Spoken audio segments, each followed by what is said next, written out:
Go. 3, 2, 1.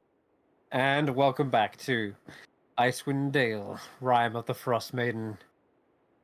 Last we left our party, you had just finished camping out in the North Look when the lantern of the revealing, or rather tracking, started to light up a green, notifying you that there was a nearby presence of fey creatures.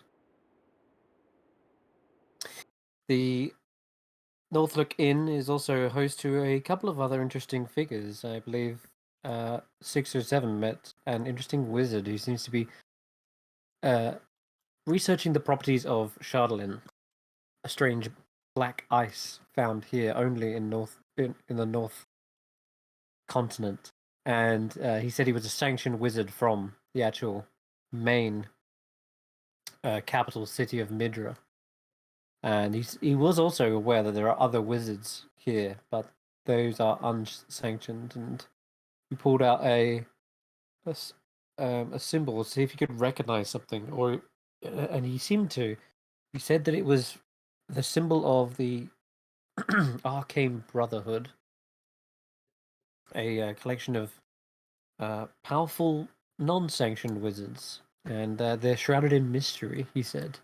But if you find any Chandlin, you're to bring it back to him so that he can attempt to see if he can purify the crystal. Meanwhile, Hulla got mixed up with some rough and tumble types who had stolen a cache of weapons, and you managed to negotiate a deal for a deal. You scratch their back, they'll scratch yours. So you got a new pair of snowshoes, nest stock, and then they asked you to just leave the latch of the door back in the Morning Lord's church. And as you went there, you also met a new a cleric as well by the name of Faith, who apparently has come to Icewind Dale in order to find out why Oriel, the god of winter's wrath, has called her. Seems as though she's having a bit of a crisis of faith herself. She doesn't necessarily know why an evil goddess has sort of called out her name, but in any case, she is here to discover all those answers. And she asked if she could follow you guys as well, seeing as you guys are searching out into the icy tundra. She could accompany you. Also, you met a small little gnome. He is a tinkerer himself, and he described that he had lost a friend, or rather hadn't heard from his friend in quite some time. He lives in a cabin far, far to the north of Icewindale, and I mean like right tippy top. And in that cabin, he was building a device that could end the everlasting winter. But then his messages went dark. No response. And if you're ever heading that way, he's asked it if you could please just check in on him just to see what's happened and why he's not responding. And I think then you guys met back up. Wealgeist, you've been hearing more rumors in the tavern whilst the others were around town. There is disappearances. Apparently, a winged creature swoops in, freezes people on the spot, and then just whisks them away. And yeah, that's been happening in addition to the murders, as if it's not enough. And then finally, Barry, you got a new quest. You met some fellow dwarves near the Black Iron Blades, and they were looking for a cache of weapons. Well, they knew where they had left them. Somewhere between here and Calvin's Ken is a cache of iron ingots that are for the Black Iron Blades.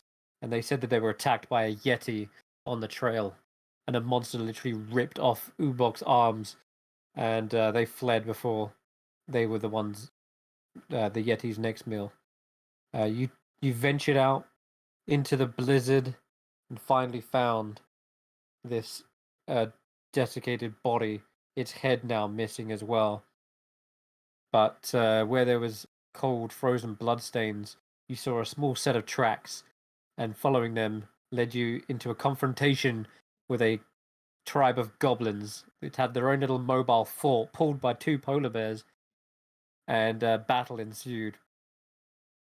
I think Faith healed one of you back from unconsciousness, or rather, you think you healed Faith back. It was a little bit sketch, but some well placed arrows and blasts managed to take out a few of the sharpshooter goblins in their fort.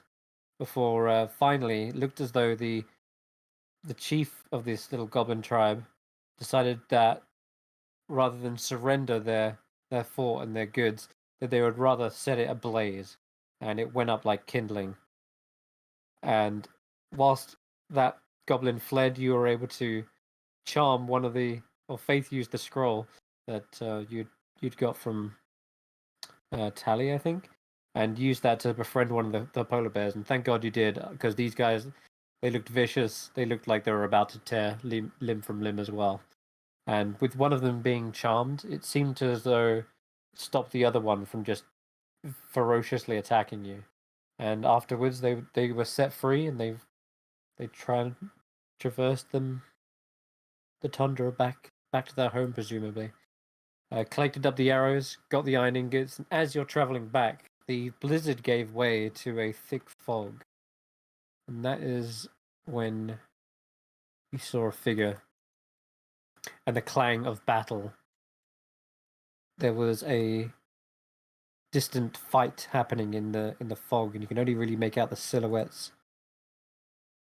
But as you approached, you saw there was a stout figure fighting against this hulking one with an axe, swinging wildly, and I believe it was 6 or 7 that fired blindly into the fog, hit the stout figure with a firebolt, and in that moment it was enough to tilt the battle as you saw the axe come swinging down and fell the poor dwarf to the ground. And that is where we left off. So I'm going to take you to said map.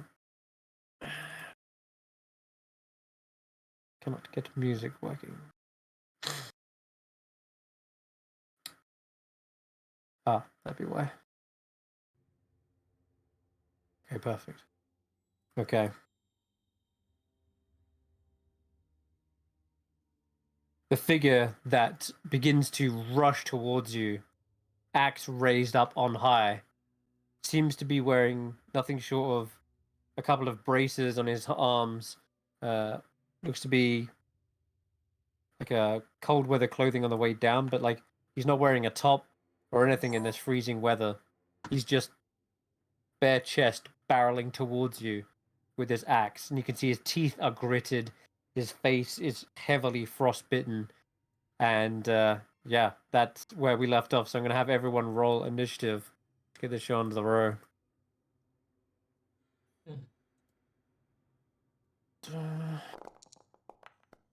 Interesting. Was 6 or 7 not at the front because he stepped forward and took a shot? Sure, position yourselves. Not to like put anyone in the forefront or anything, but And about there. Okay, I can take the hit.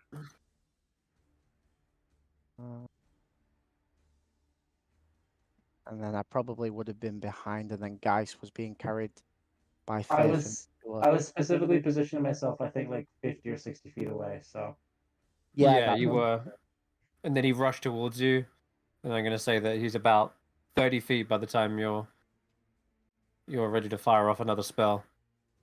So let's get him on. That's not great. Faith is with you. That's better. Okay. am I going behind before everybody else with a 12? Holy cow! Yeah. Looks like everyone rolled really low, including this berserker. Okay. God, the fog is heavy. We'll keep it like that for now. So Faith is up first, and she says, "Are we interrupting something? Should we have not got involved? Maybe it's coming right for us. Yeah. Maybe he doesn't recognize us. Maybe we're friendly. Don't attack us, please." She just shouts out, and Clearly gone mad. Just stand your guard. okay. She doesn't know what to do. She'll hold an action. To heal. Well, she has to spare the dying, but yeah, she'll know what. Yeah, she'll get behind you guys and just hold an action to cast spare the dying if that is needed. As 6 or 7, you're up first. Yeah. Okay. I am going to start to try to get away from him. Yep. And I'm gonna go. What's the range on this? Okay, got lots of range. Try to climb up here, but away from him. Is this difficult terrain? Yeah, that is. Okay, so I can Nope. get that far. Okay. And as I'm going to like going up. I'm gonna take my hand and sort of flick some snow in his direction. Wow, minus 45 health. He's Good job. bloodied. Good job, 607. Yeah. I'm Anyway. gonna flick some snow in his direction. As that happens, the snow sort of forms into a long mechanical hand, and I'm gonna cast Chill Touch on him. Okay. Yeah, feel free to target him and fire away. Oh, Lord. No. So, 6 or 7, as you're stumbling up to the top, you look around, and you had the bearing on him just a moment ago, but this thick fog is making it all the more harder to really see where he is. And actually, just so you're aware, mechanically, everyone does have disadvantage on wisdom perception checks, and can't really see more than 30 feet. So that would make sense because you were just 35 feet. So that's why that shield touch seems to just fire off, and you think you got him, but it must have just been a mound of snow that was lost in the fog. Okay. This tracks. Okay. Anything else? Bonus action, can't do anything else. I don't Okay. think. I know you did say you always have your dancing lights up. Yeah, they whilst you are. were traveling. I generally have them, cast while we're traveling. So, should I So- just cast that and get it up? Yep. Cast that now and place those where you'd like. And then Barry will go I to can you. actually. Okay, so I'll have one sort of. I would have cast one and had one up towards where he was. Down one here, where the fight was happening, and just in the middle, I guess. Perfect. Leading the way. So if I was to move away now, would I still be able to see him because of all the dancing lights? No. Yeah. Oh. I will say the lights definitely help illuminate the silhouette from behind him, so you can probably still see him. And move No. away if Yeah. I want. Oh, Yeah. no. So I guess bonus action, I'll just move this one to be sort of more around him. Yeah. There's the So this will silhouette of this illuminate- crazed lunatic running towards you now. Yeah, There we go. because I've revealed this move now. Barry is going to pull out his trusty lock. And he's gonna take his glove off and hold it out, and through the keyhole comes shooting a green light, and at the forefront of it, what looks like a golden trident. Trident. And he's using Okay, zip zap. let's go in a notebook. Oh, jeez. So we have a 1 and a 2. This Yeah, is a that great isn't going start. well. And I'm also going to step back after that failed. And I can only move 20 feet. I think 25 feet, but I'll do 20. That's fine. Okay. As you're I've not got the aiming health. a shot towards him, you're perhaps a little unnerved by this individual that is simply rushing around in the middle of the tundra, and you can swear you can hear him saying something under their breath as they're running towards you, in between the pants of breaths, like he's just come fresh from a battle. He's bloodied all over, and he's still somehow got the fight in him to charge headlong into a party of adventurers. And as you heard from last session, when the trident hits wherever it does, it Yeah. bursts into butterflies and shit.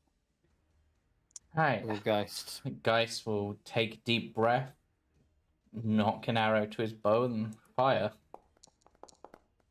Wow, 1, 2, 3. This is unbelievable. Wow. This we are. is- Wow. And then What's happening?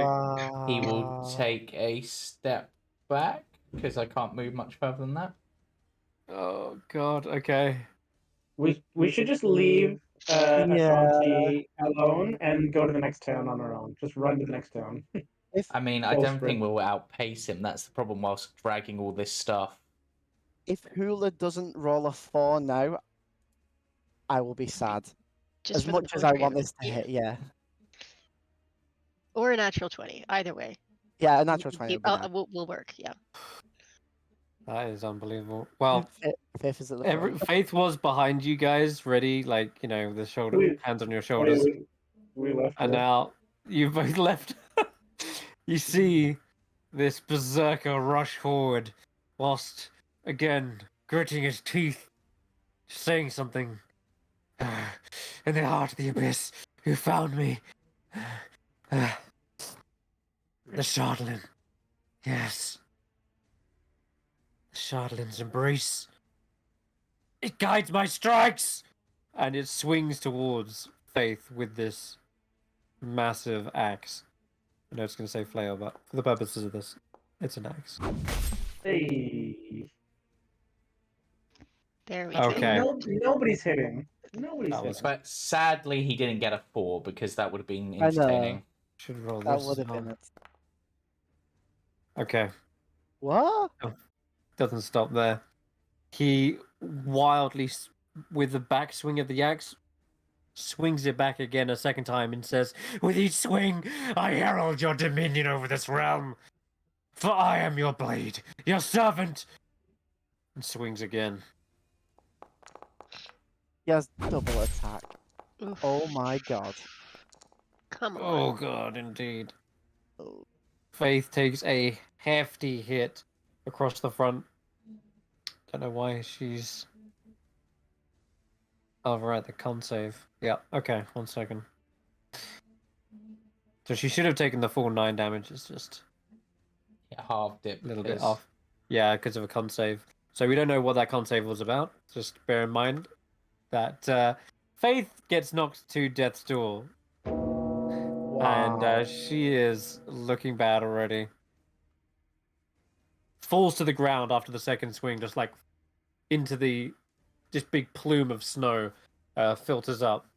After that, it looks like the Shardlin berserker lifts up this axe again for a third swing, but we're gonna aim something towards everyone else. Yep, okay. I'm gonna go for Geist. There is a javelin that is like on their person. Obviously, somewhere equipped, they have a javelin, and they will launch that towards you as well. And yes, this is their third attack. And Geist, I think. Oh my. Oh, it was only lowest. Oh my god. That is a hit. Just when you thought this was over, this long. It doesn't look like it's made I'll of like take metal the or extra something. 2 off because I should have had Yeah. an extra 2 off. Thanks for that. There seems to be some sort of jagged black ice as a tip for this spear, and it just jams straight into your leg. And I'm afraid, yep. Save that. We'll need it for later. Yeah, I mean, 607 immediately recognizes it. But after that, the berserker just seems to only get more worked up from this. And that's going to be its turn. Hulla, you're up. Okay. Hulla rushes in. guess- Oops. Technically, Faith did have Spare the Dying saved for this moment. And there's nothing stopping her from doing it on herself. Because she's only at death's door. So can she spare the dying herself? She can, yes. I'll do that Okay. now. Okay, good. That saves me the trouble. And I'm going to attack with a warhammer. Got it. Do. Mm. Let me just check. Come on, roll good. Oh, come Oh on. my lord. God. What the hell what is is with our happening? rolls? That Okay. is such bad luck. Okay, that's terrible luck. And what else can I do? Not a whole lot. Bonus, spare the dying is my only bonus. Nope, I can't do anything else. But I am gonna stay there and maybe block the next attack. You got it. Faith is back up on one. Get behind She me. gets to her feet. Yep, she gets to her feet, and then she's gonna. She's used up all her spell slots from the previous battle. Best she can do is use some of her.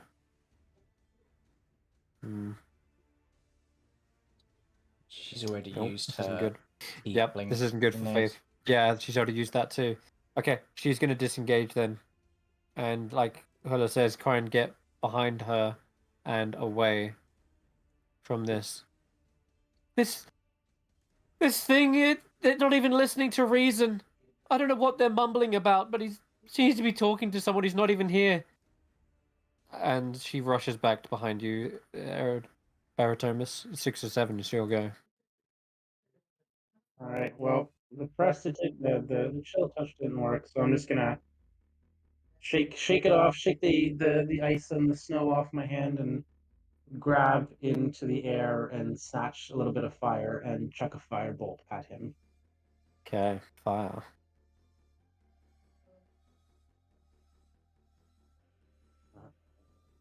There we See if go. it fares better. Yes, that's a hit. Come on. There we go. For fire damage. Okay.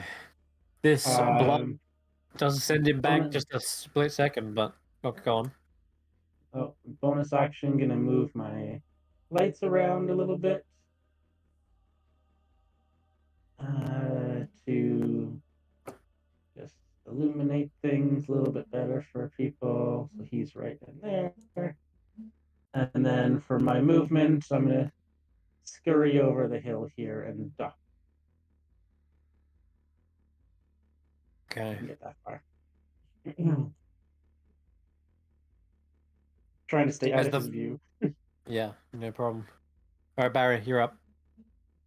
I'm gonna try something different. So he reaches in and grabs a different pouch, sticks his hand around the edge, and he opens it up, and out come His a entire little- back. Yeah, just everything. All my trinkets, they just fall onto the floor, and I scurry about. No, using pouch of bug. Pouch of bug. Now not even I know what these are. It failed. No, it succeeded the con save, though, I'm afraid. Ah, he's fine then. For this guy to be running around topless in the snow, he must have a hearty constitution. Okay. Anything else? Any movement? Yeah, probably want to go find a nice little place to dip, like any of these little indents that look like the hills dip downward where you can Yeah. hide under. It's mostly difficult terrain. Yeah, So, I'm fine. I'm You're going in. probably only going to get about there. Okay, that's Yeah. fine. Stumbling around in the heavy snow, plus the exhaustion, slows you down quite considerably. Alright. It is Geist's go. Right, let's try again. Is this a sharpshooter? No, normal shot. Just regular. This guy isn't wearing any armor, so this time you aim centerfold. Boom. And Shot to the chest. and he's within 5 feet of an ally, so sneak attack. Ooh. First time we've seen this. Right? I think so. Does Yeah. your sneak attack hold any flavor or technique behind it? I like to think that in this case, like the exact spot where he got hit with the javelin is exactly where he hit in response. Ah.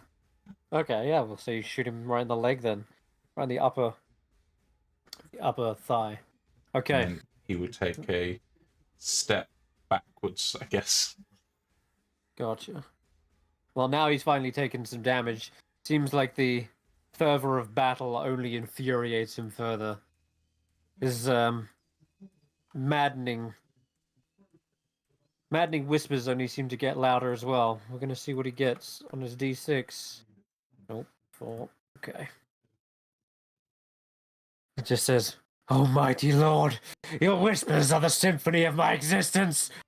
These chartling weapons are the conduits of our communion, and with them, I sow chaos and despair!" Ah!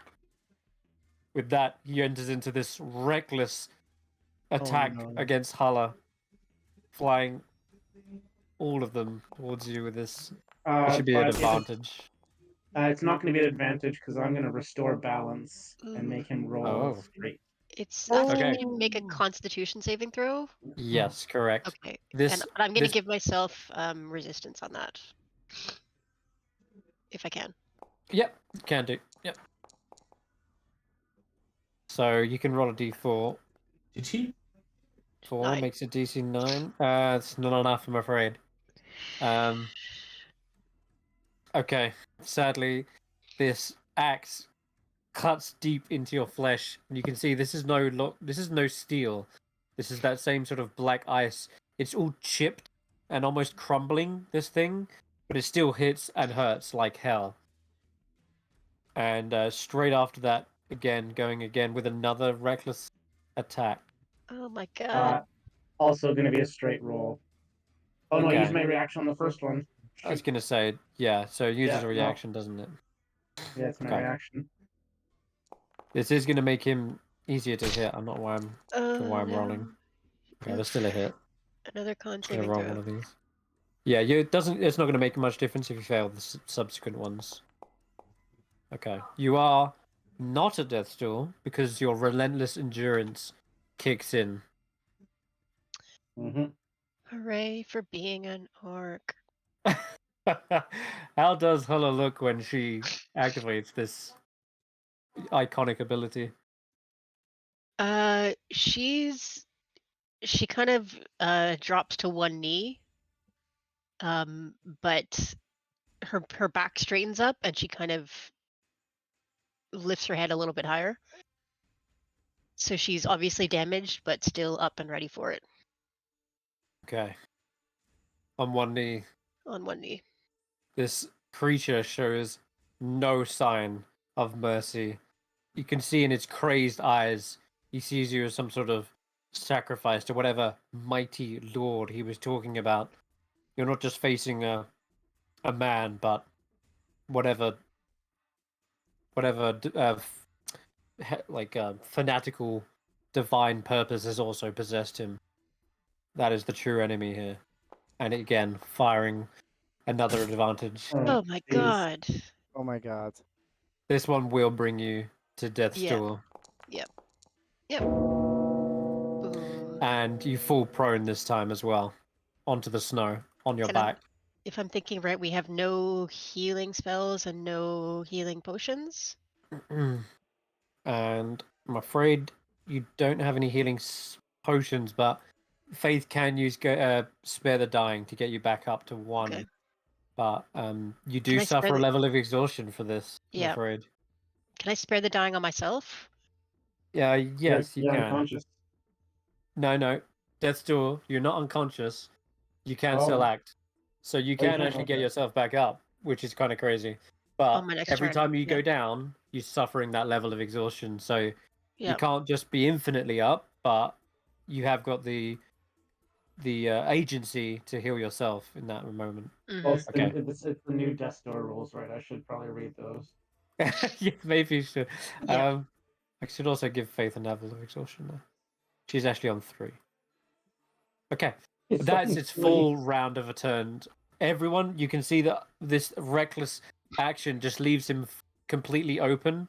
He's not showing any signs of like a defensive maneuver. So, Hulla, it is your go.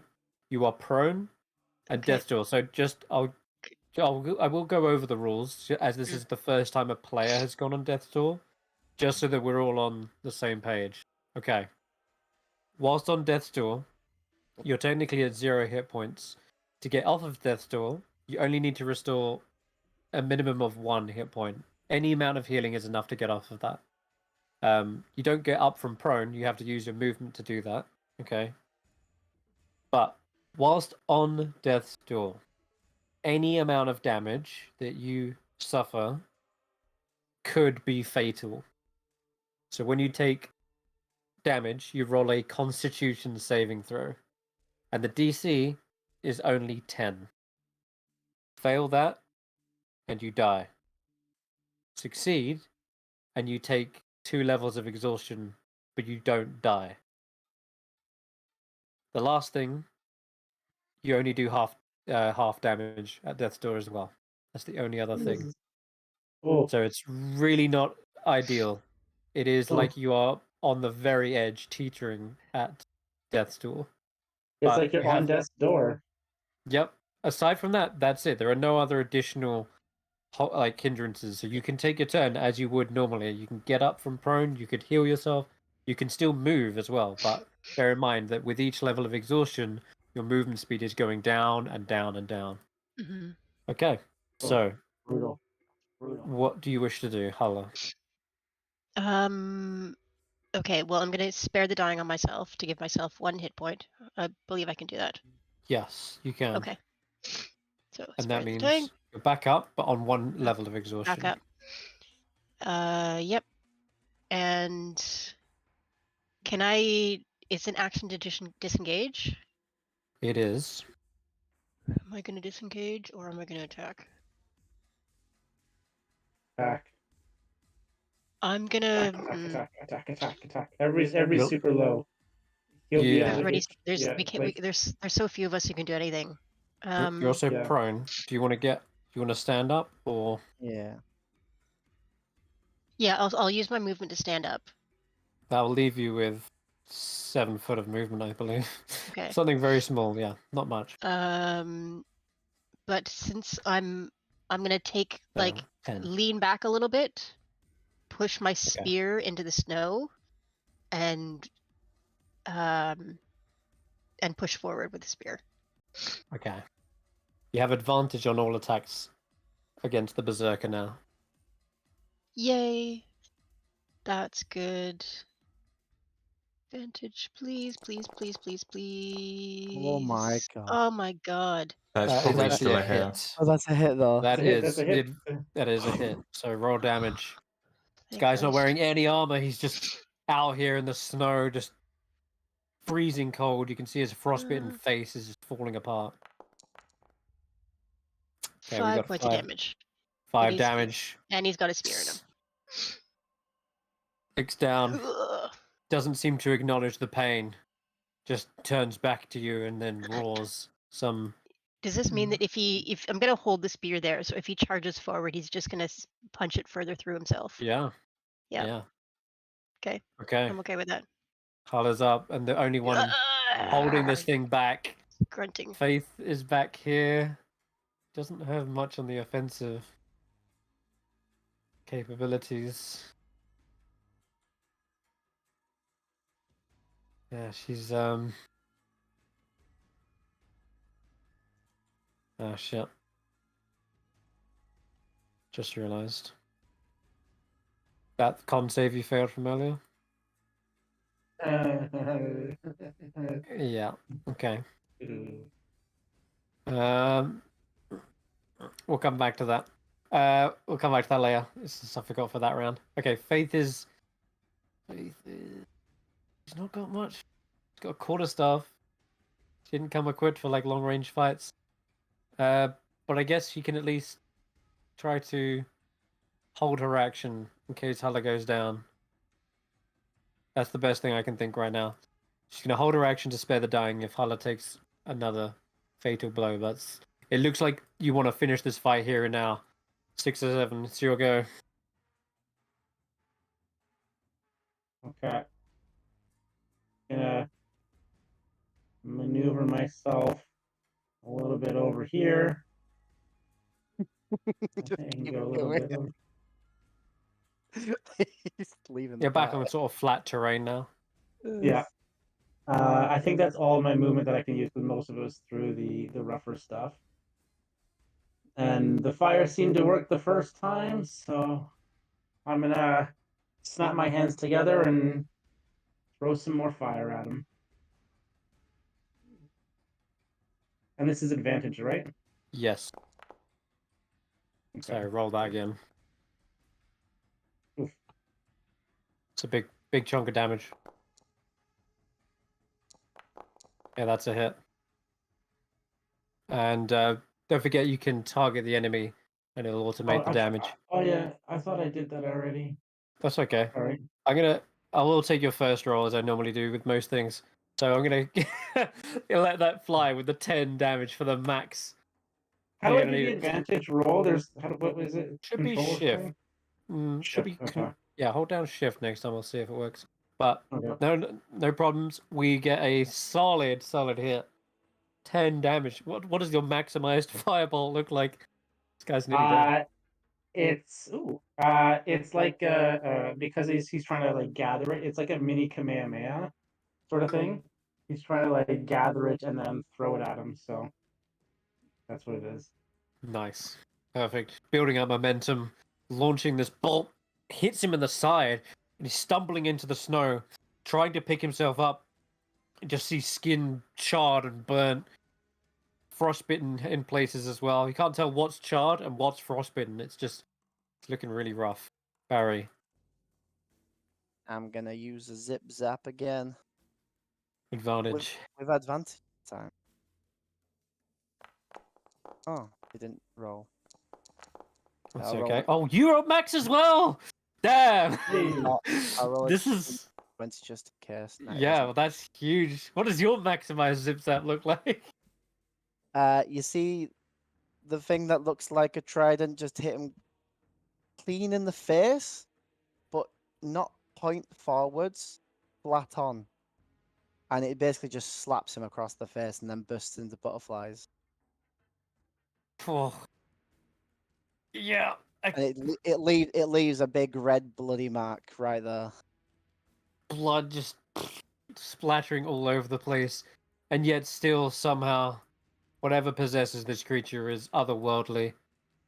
This, again, some sort of unholy fervor that keeps him standing. Guys, can you silence his maddening ramblings? Thank God for advantage. Oh, finally. Okay. With that, how do you finish off the Charlie Berserker? In this case, I like to think it's literally just a final blow. As he's got his mouth open to like let out a yell, it goes straight through, like the mouth and up into the brain. With that, a sickening thud as this body lands into the snow, face down. The last thing you could probably hear him saying as he's choking on that blood is along the lines of, hear me, my lord, in your name. We will rend the world asunder.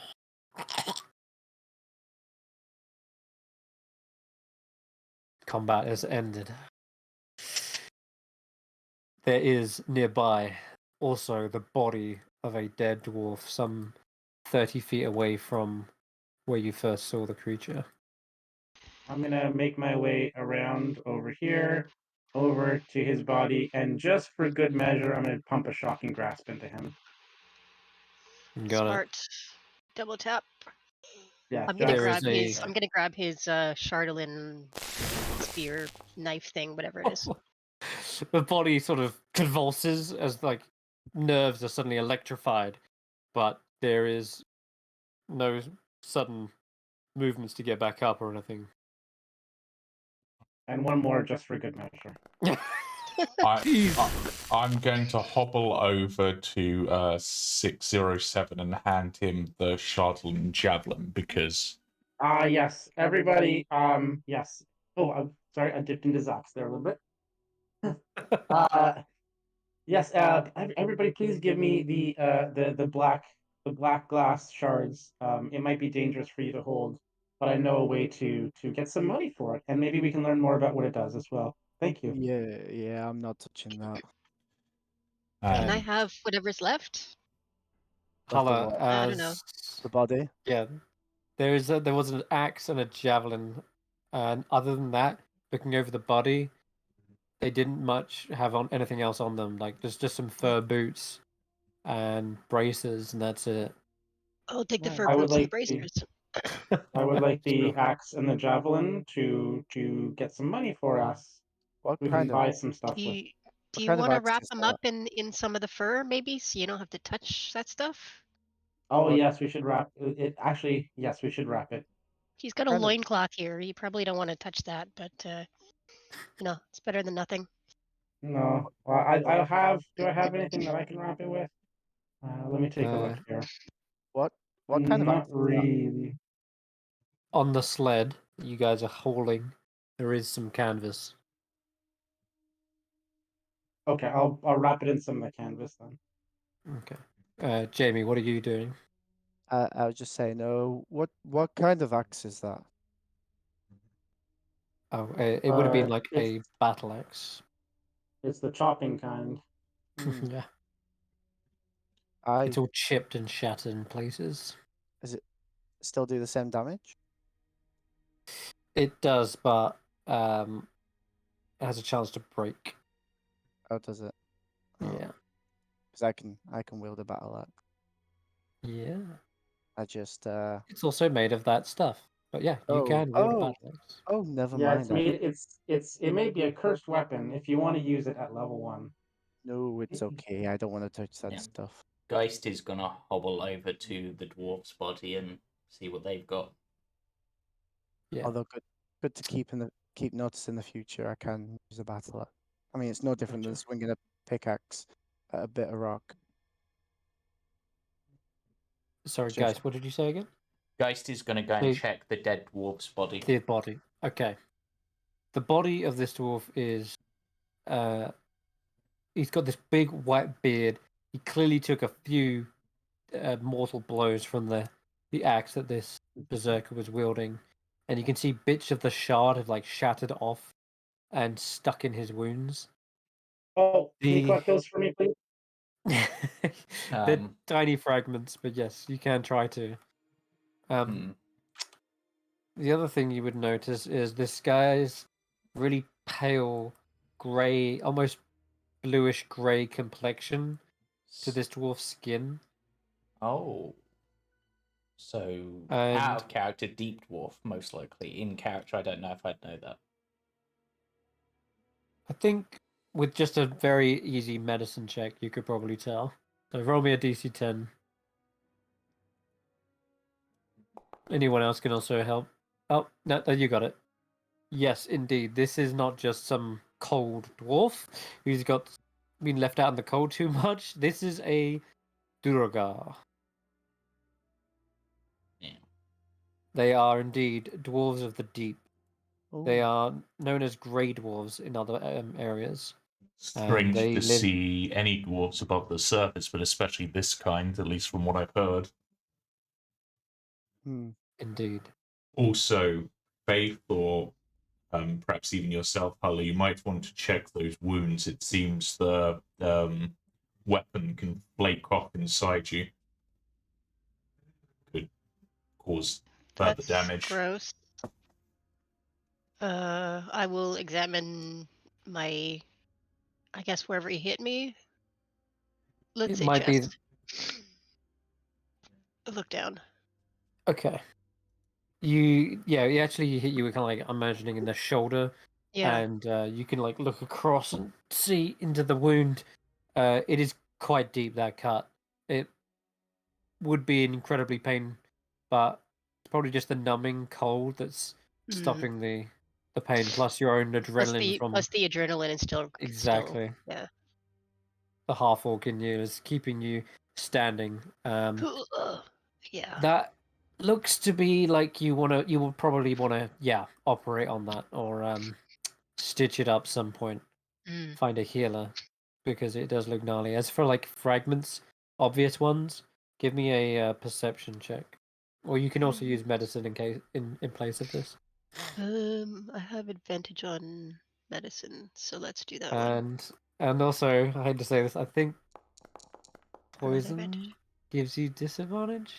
Woot. Let me check. Because you are technically Oh, poisoned.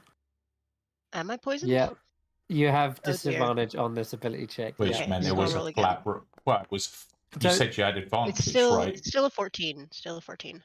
Okay, sorry. What do you have advantage from on medicine? Not advantage. What do you call it? Proficiency.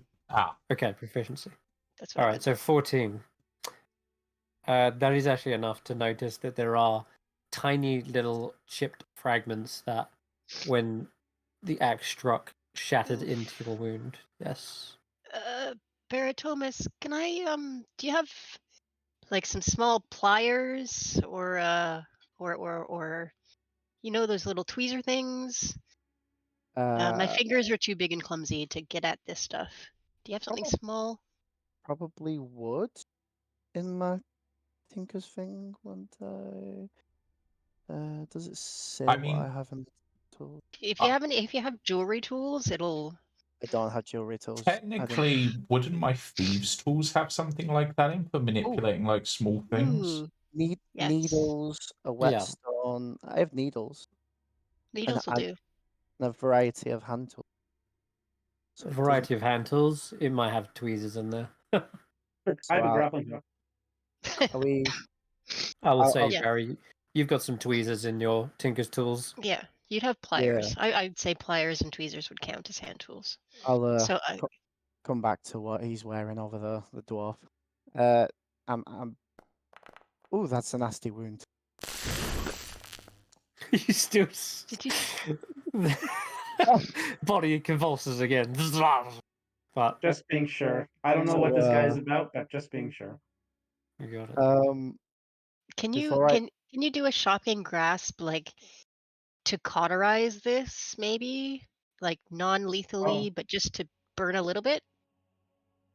Yeah. Because I don't want to be bleeding all the way back Oh, to you? to me. Yeah, just to take care of this. I mean, mean, what if it attracts another polar bear Barry, you said Do you you've got have a- needles, right? Do you have a knife or something? I could heat up a knife with my prestidigitation, like Do I? with a little fire. I must Maybe, have a knife. and I then- have I have an S-stock, a fine, like this beautiful little rapier thing. I do have a box cutter. Excellent. A box cutter will do. So you I mean, want me I've got to? my dagger. You want me to pull out the shard? If you could pull out the Oh. shard with the pliers, and then maybe just cauterize the wound a little bit. I want- Yeah, okay. Give I want- me whatever I'm gonna cauterize the wound with. Give me your knife, dagger, whatever it is. I hand over the box cutter, and I'm just like, Okay. just to make you aware, I am not a doctor of any kind, Cool. but I'll happily do this for you. Thank you. Okay. No, it's While he's doing that, I'm gonna get out my tinder box and just prestidigitation a small fire, so I can start to heat up the metal with the fire Okay. and get ready to cauterize. Faith, Okay. do you have more experience with medicine? Perhaps you could use the tools to do the removal. Faith says, I can assist in the cleaning and closure of the wound, but I trust Barry's steady hands in order to get those shards out. I'll be Okay. here helping. I'll guide you if something goes wrong. Oh yeah, that'll be good. So go ahead and use your Tinker's tools. I was thinking, yeah, okay, that's better.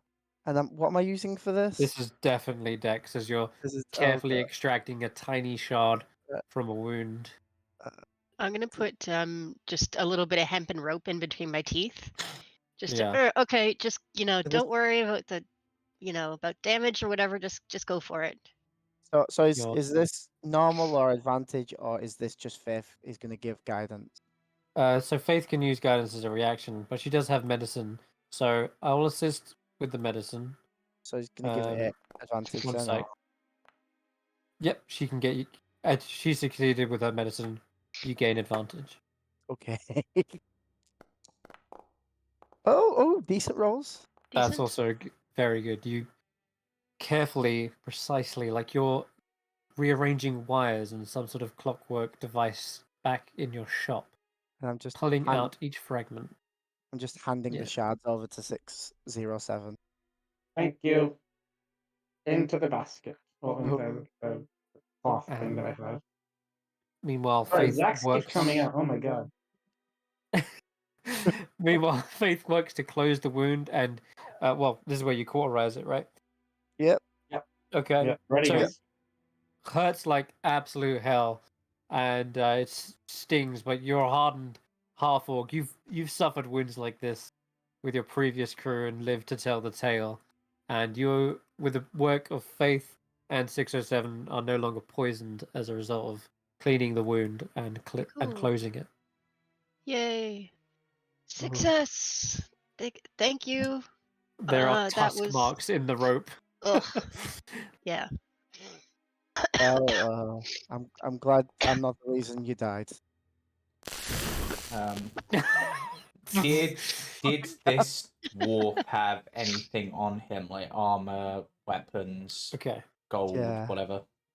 Yeah. I'll just make a note. So the Duragar was fighting it out to his last breath with a pickaxe. Sorry, a war pick rather, and they had a javelin as well nearby in the snow. That the berserker must have ripped out of their flesh and thrown to one side. Other than that, they were wearing scale mail, but that I'm gonna say when a creature like dies in combat, their armor is most often broken as a result of that. So that is Aw, broken scale literally, mail.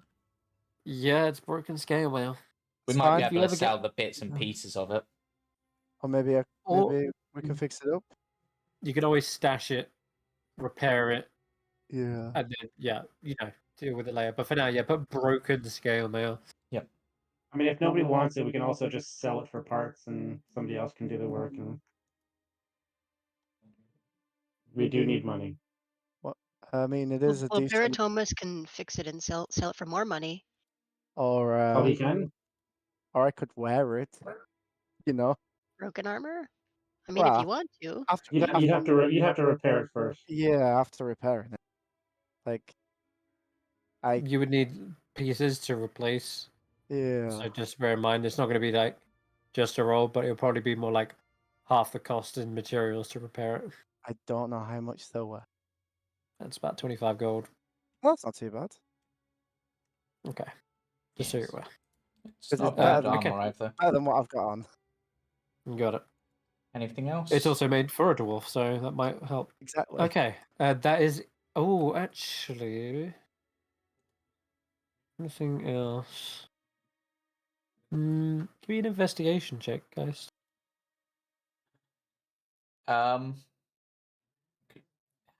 What's the range on guidance? Just before I do this, Is it- 10 feet. can someone Bob? assist me on this because, yeah. Does I can guidance that, can I? Yeah. Yeah, Geist is yeah. actually over here somewhere. Yeah. Okay. Yeah. Oh, is this where the body was? Uh, Over here. yeah, I'll say the Duragar is down here. Dice don't fail. And with Hulla's 2, 19. Yep. it's a 19. Okay. 19. There is a scrap piece of parchment on their person. Okay. I'm assuming it's probably in Dwarvish, Correct. which I do speak. Oh. So I will actually say to Barry in Dwarvish, let's put the voice back on. It seems he has some parchment here written in your native tongue. Might be worth you looking at. You probably have better insight on it. Well, what if you can read it? Why am I reading it? That's a little bit. Well, I can read it, but there might be some context that a dwarf would get that someone who isn't a dwarf wouldn't get. All right. We'll read it Yeah. together. Sure. We're just both holding onto this piece of paper, him in his left hand and me in my right hand. Jeez. Okay, sure. So in that case, where are we now? We're in the middle of. We're between Bryn Shander and East Haven, aren't we? Yeah. hmm We're on the road. We're on the east way, or whatever it's called. Yep. Okay then. In that case, it says been tracking a Shaolin Berserker for 4 hours now. Seems to be wandering around in the tundra, just lost. Hulla. But I know he has Charlin on him.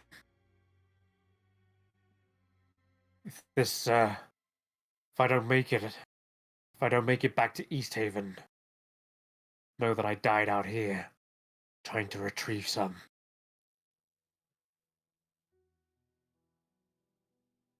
Oh, it That's what it seems the says. context wasn't important at all, apart from that. Apparently, he's from East Haven, which, again, unless I misunderstand what these grey dwarves are like, I thought they didn't come down from the deep very often, so on being on the surface is odd. We don't know what kind might live out here. Maybe we find out like who he was talking to and let them know of his untimely demise. Yes, we'll blame the Shardolin Berserker rather than saying that one of us burnt his beard off. Okay. Apart from the fact that we just stripped him naked, I'm going to drag his body a bit out and then Well, just... he wasn't bare skin underneath the armor, but sure. You know what I mean. When I mean, like, we stripped him of his armor and whatnot, anything of value. And then I'm going to, like, start digging a little ditch for him. You got it. And then the snow, and then I'll... Are you taking the war pick? You can have it if you want it. I bring it with me, and I place it in his hand, facing downwards, in how they would do the hammer salute if they were a dwarf Gotcha. with a hammer. Mm. Sign of And it seems you only need to do half the work with digging a grave, as the snowfall very quickly begins to bury the corpse. Okay. Right.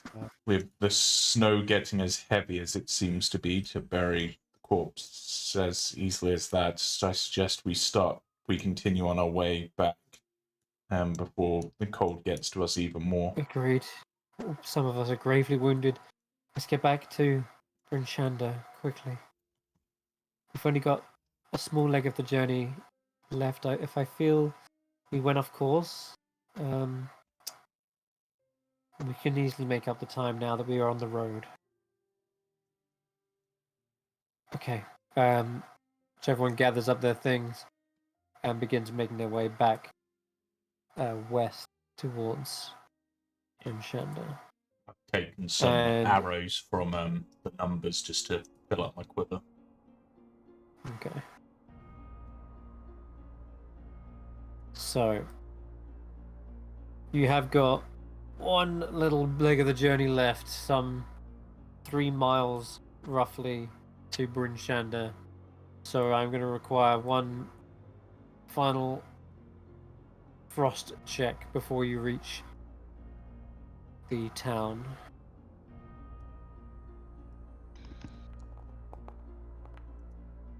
It's just a constitution, right?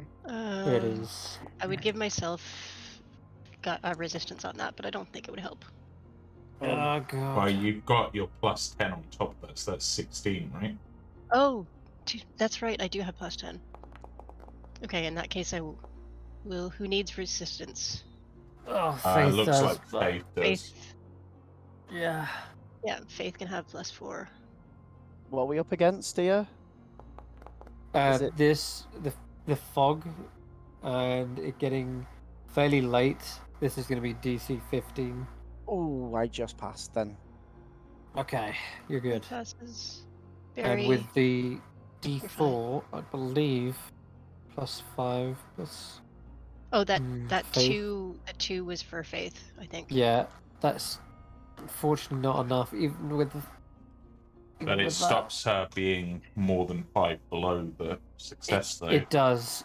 Faith, unfortunately, is on 4 levels of exhaustion, and she says, I think I might need to stay a few days in Prince Shander after this. But that would be wise, I believe. I think I we don't all regret might coming need... out here with you. Oh. This has been a learning experience. She says as she stumbles in the snow slightly. I would like to, as this is going on, I want to hang back a little bit from everybody else. Yep. And I want to touch the Chardolin. The Chardolin, yeah. Oh I want to see no. what it does to me. Oh no, no, no, no, no. You can give me a wisdom saving throw. Cripes. No, with the fog, your visibility is reduced to 30 feet, and if 6 or 7 hasn't got a light on him, he's almost invisible in the snow. That's a nat 20. Oh, okay. I have advantage. Chardolin. Would I? Oh, I assume I passed, but would I have advantage because of my non-biological nature? No. This isn't going into your flesh. This is a wisdom saving throw, which means it more speaks to you than anything. Okay. You swear it's completely inert, just sitting there in the palm of your hand. No reaction whatsoever. But you hear those distant howling winds. And as it whips around your head, you feel like it's almost whispering into your ears. For just a moment, the howls sound like voices, whirling around, beckoning you.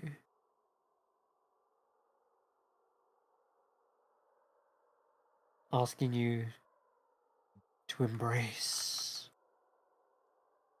Embrace. Embrace what? Sorry, this is Zach's coming through way too much today.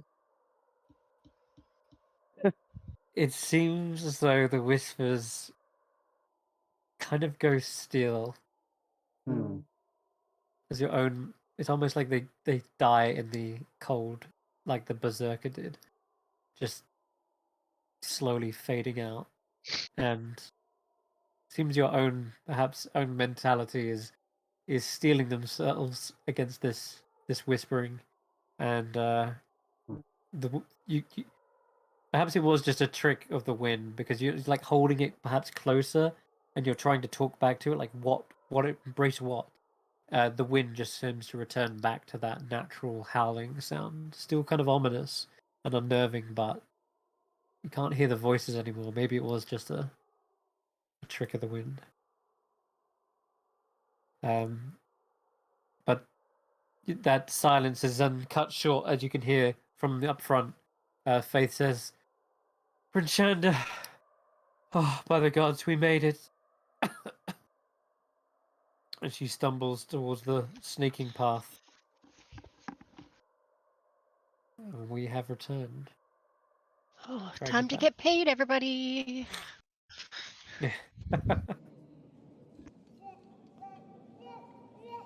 All right. You make your way through probably the east gate. So yeah, you're down there. You can easily climb back up to the top. Oh, that's pretty loud. You want to head to the North Look, or do you want to? Where do you want to go? I want to go find that wizard guy. Wizard guy, yes. Whose name I still don't know. 607. You want to do that? The rest of us, do you remember where those dwarves were? Barritomus? Should probably deliver this and get our pay sooner. Oh yeah, So they you were. go deliver the ingots. I'll go deliver this stuff. And I should come back with money, hopefully. Okay, we'll start with that then. 6 or 7, stumbling into the Northwick. The warm, fiery hearth is a much welcome return to you. The interior is quite busy, but as you know, he's made himself a little office area in the corner of this tavern. And I turned the map around, by the way, so it's easier to actually walk around here. I'm just going to put the others on just so you guys can see. But it's just 6 or 7 here. So, oh, wait. Let me just get rid of lighting on this, make it easier. There we go. I'll do. Okay, so yeah, you come back around to this little office space where he sat, and you see someone else is here, and you can hear kind of a berating voice as you approach around the corner. Berating? And yes, saying like,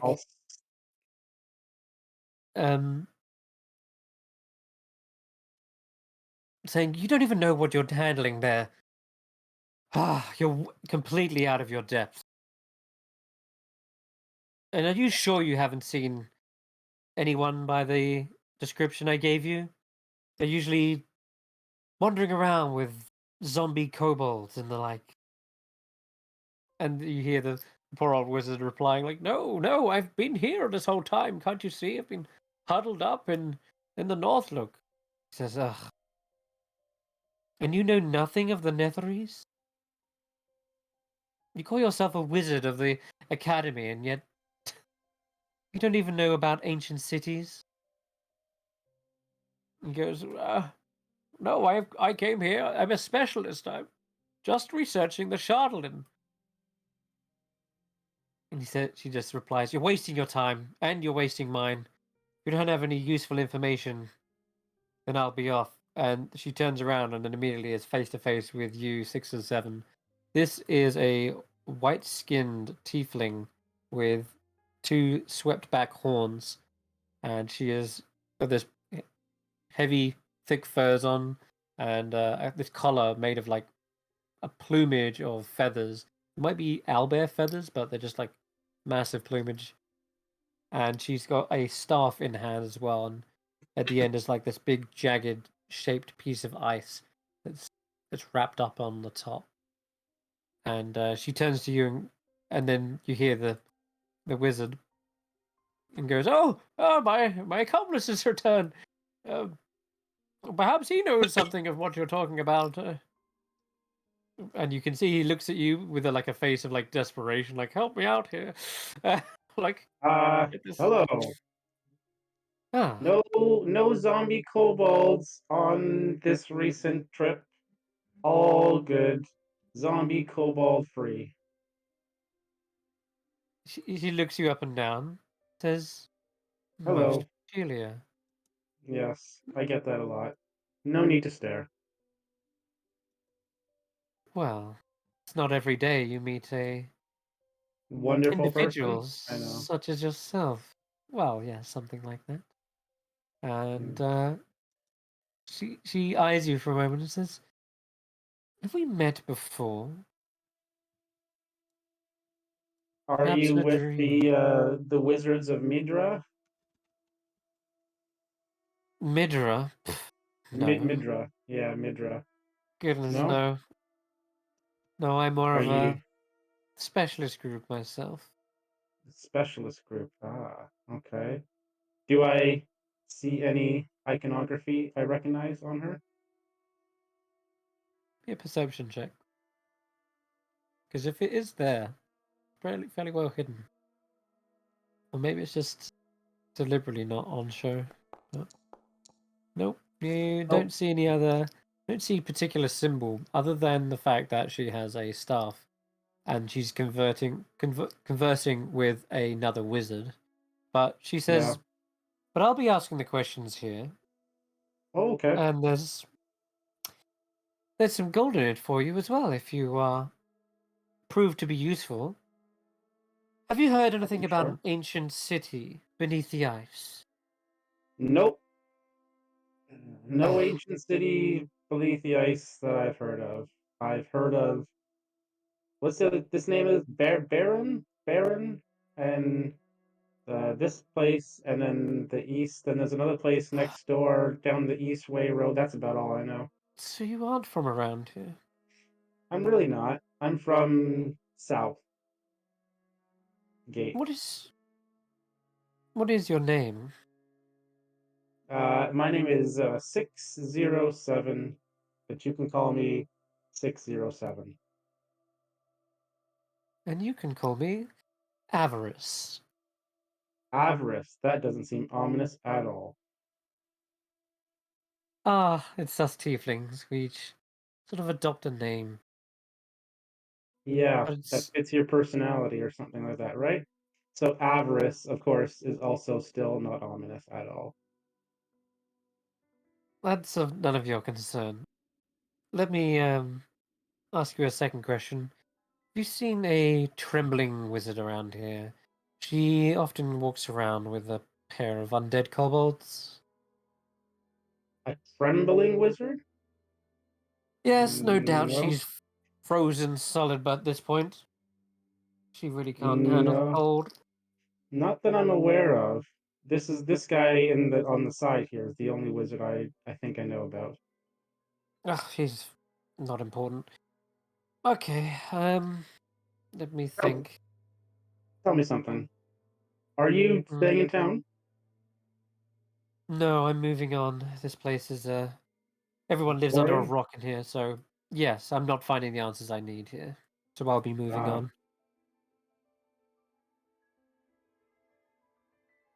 Okay. But you say you're an accomplice of this wizard here. You're I mean, accomplice is a strong term. yes, he's my friend. Friend And is a his strong term. I see your relationship seems to be a little bit well, fresh perhaps. What is it you're Yes. doing for him? Running little errands? Well, he wanted me to find some stuff he's researching, and I went out and went looking for it. That's what I was doing. I'm like an errand person. You see a small grin stretch across her thin lips. Shardlin, you have some on you, Chardon, don't you? that's the name of it, yeah. That's what I was looking for. What did he offer you? He offered me money. How much? We haven't actually nailed down a price, I don't think. We were gonna talk about it based off of He if said I something could like find any. 25. Yeah, he said something like 25 gold a shard, roughly Yeah, we speaking. hadn't Yeah. really nailed down a price exactly. I was, it was gonna be a little bit more than that, I think, in the end.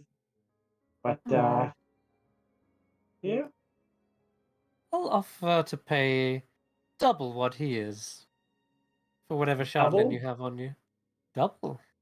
You want to pay $50, 50 gold, sorry. 50 gold septums, yes. And you hear a jingle a bag of pennies on her person. Wait, hold on. You're coming between us.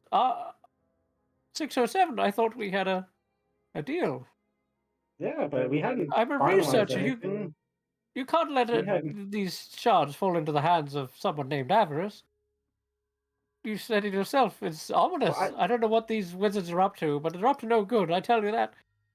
to be fair, I don't even know what your name is. Oh, how rude of me. I'm Odepius. Odepius? See, I know what avarice means. I don't know what Odepius means. Means I'm adept at things. Hmm. Look, She's offering me 50 gold. I don't have much. You spent it all on the supplies here. I can maybe request more from Midra's capital, from the Great Wizard Tower, perhaps. Well, money now is often more useful than money later, especially when it's She twice the does have amount. a point. She does have a point. I do need some cold weather clothes to boost things up so I can get other things done here. Do you have the money now, Average? She pulls out the bag of coins, opens it up. There's 50 gold in there. And Odepius, do you have the money now? Yes, somewhere around here. He starts rooting around in drawers and knocks the shelf as he's trying to grab it.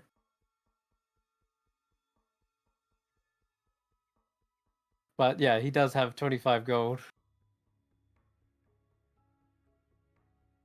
He has 25. She has 50. Ooh. This is a tough decision here. Now we hadn't quite settled on how much of a shard would qualify, or if it was a larger or if a smaller, what that might entail. So, you know, Maybe 'cause see. what if I have a small shard that's worth 50, and what if I have a bigger shard? I'm not going to sell that for 50 as well. It'd have to be quite a substantial shard. These things are, well, they fall into pieces often. Yeah. Let's see what you have though. Can't say that's not true. I'll show her the tip of the spear that I have. Yeah.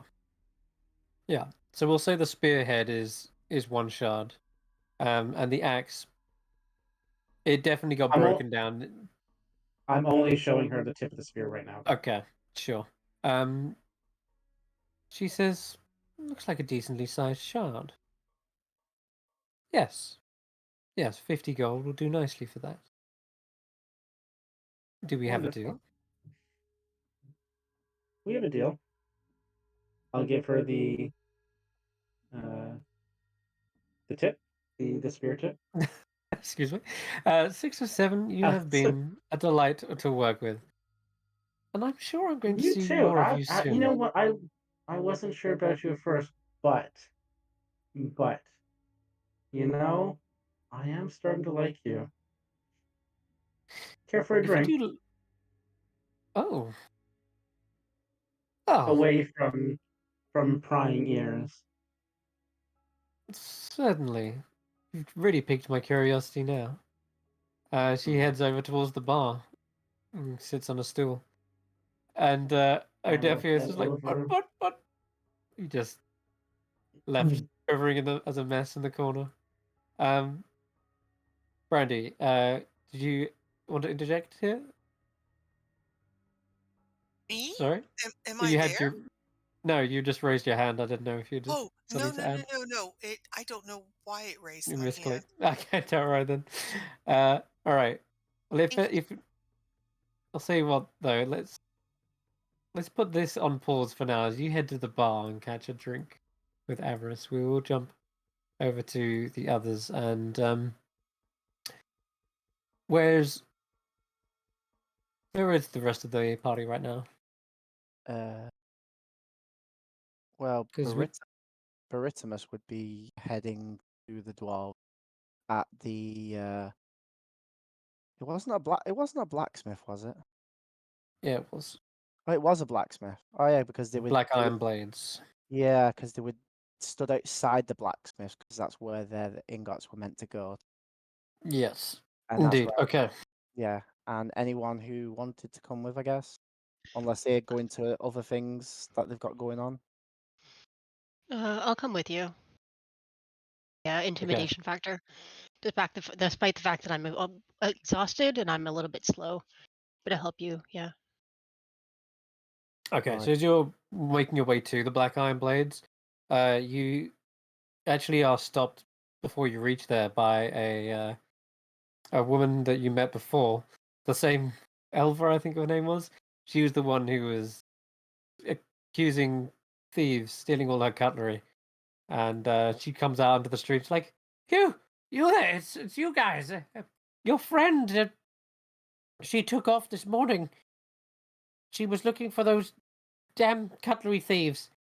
All right. Did you catch them? Is my cutlery all right?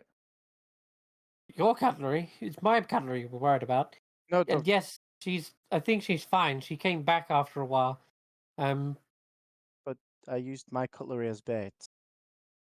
We do want that back. It's Fine, I trust fine, her. yeah. She'll come back with it if we She could hands catch you the the mess creature. kit. Oh, nice. did Anyway, she it said survive? she said she caught tracks of the creatures and she was hunting them.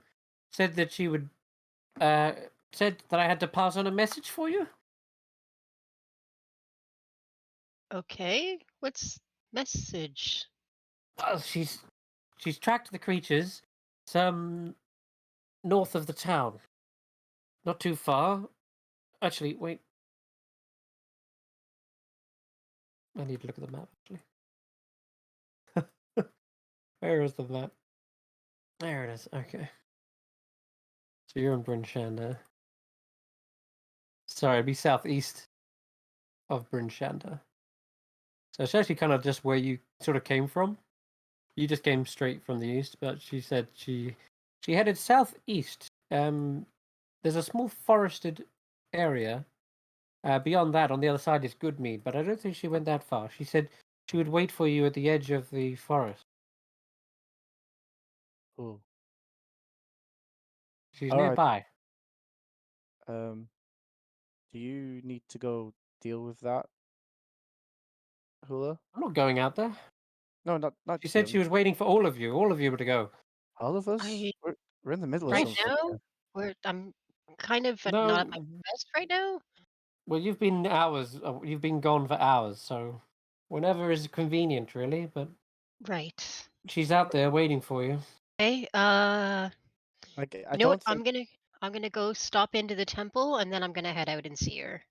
I guess. Okay. Yeah. Yeah. I don't think it'd be wise to be dragging all these ingots all the way across town to. Let's drop the loot first, huh? Yeah, probably a good idea. So what we can at the whatchamacallits. Like Iron Blades. Yeah. Yeah. Okay. And then I Right. don't know if you want to come with or you probably don't want to come with, huh? I mean, I don't mind. We're just gonna do this. All right. So you head to the Black Iron Blades, and the three dwarves are all huddled inside as well. And you meet back up with them guys. They say, "Oh, thank Mjolnir, you're back. You're looking pretty worse for wear, but I assume you're all survived." Yeah, it turns out your problem wasn't a Yeti. It was two polar bears and a group of hobgoblins. And a Hobgoblins. berserker. Oh, yeah, but the berserker wasn't necessarily anyway. But we did deal with a berserker. See, I was worried about scavengers. So maybe you thought, well, did you see the Yeti, or was it confused a polar bear for a Yeti? I can see how they might look alike going off the description. The other one speaks up. It was a Yeti. What brought the blizzard? Oh, so the Yeti's still a thing. We didn't see a Yeti the whole time we were there, but we got your stuff, as you can see. You don't So- believe us, do you? No, I believe you. We just You wouldn't be the first. no. Some people think that Yetis are just made up. No, we believe you. We just didn't see the Yeti while we were there, so we mistook the polar bear for the Yeti. Ugh. Yes. Oh, so we got your goods, and we're gonna take our payment. What of Ubok? Who's Ubok? Was that your friend who died? Oh yeah, Aye. he was dead, and His we body buried was him. frozen, and we buried it. Yeah. I see. May your spirit be with the Maker now. Mhm. Yeah. what you just said. He has gone to the halls of his ancestors, where he will feast for dying in such a difficult fight. She gives you a nod of respect. All right, you've done well by us, and as promised, we've got the bloodstones for you as payment. And there was a bloodstone each, yeah? Aye. All right. She hands you a bag of bloodstones worth You want 50 gold each. Do you want to We keep have- a hold of those, Barritomus? You're probably better with that sort of thing than most of us. Good. So there's, 5 of well, yeah, Faith doesn't count. They don't know that Faith came with us. We told them there was 5 of us in their group, and they offered us 1 each. Sure. Yeah, because technically Ashanti should have been with us, but got distracted Yeah. by Chewingas. They don't know that. Nice. Okay then. So we each got a bloodstone with 50 gold pieces. Yeah. All right.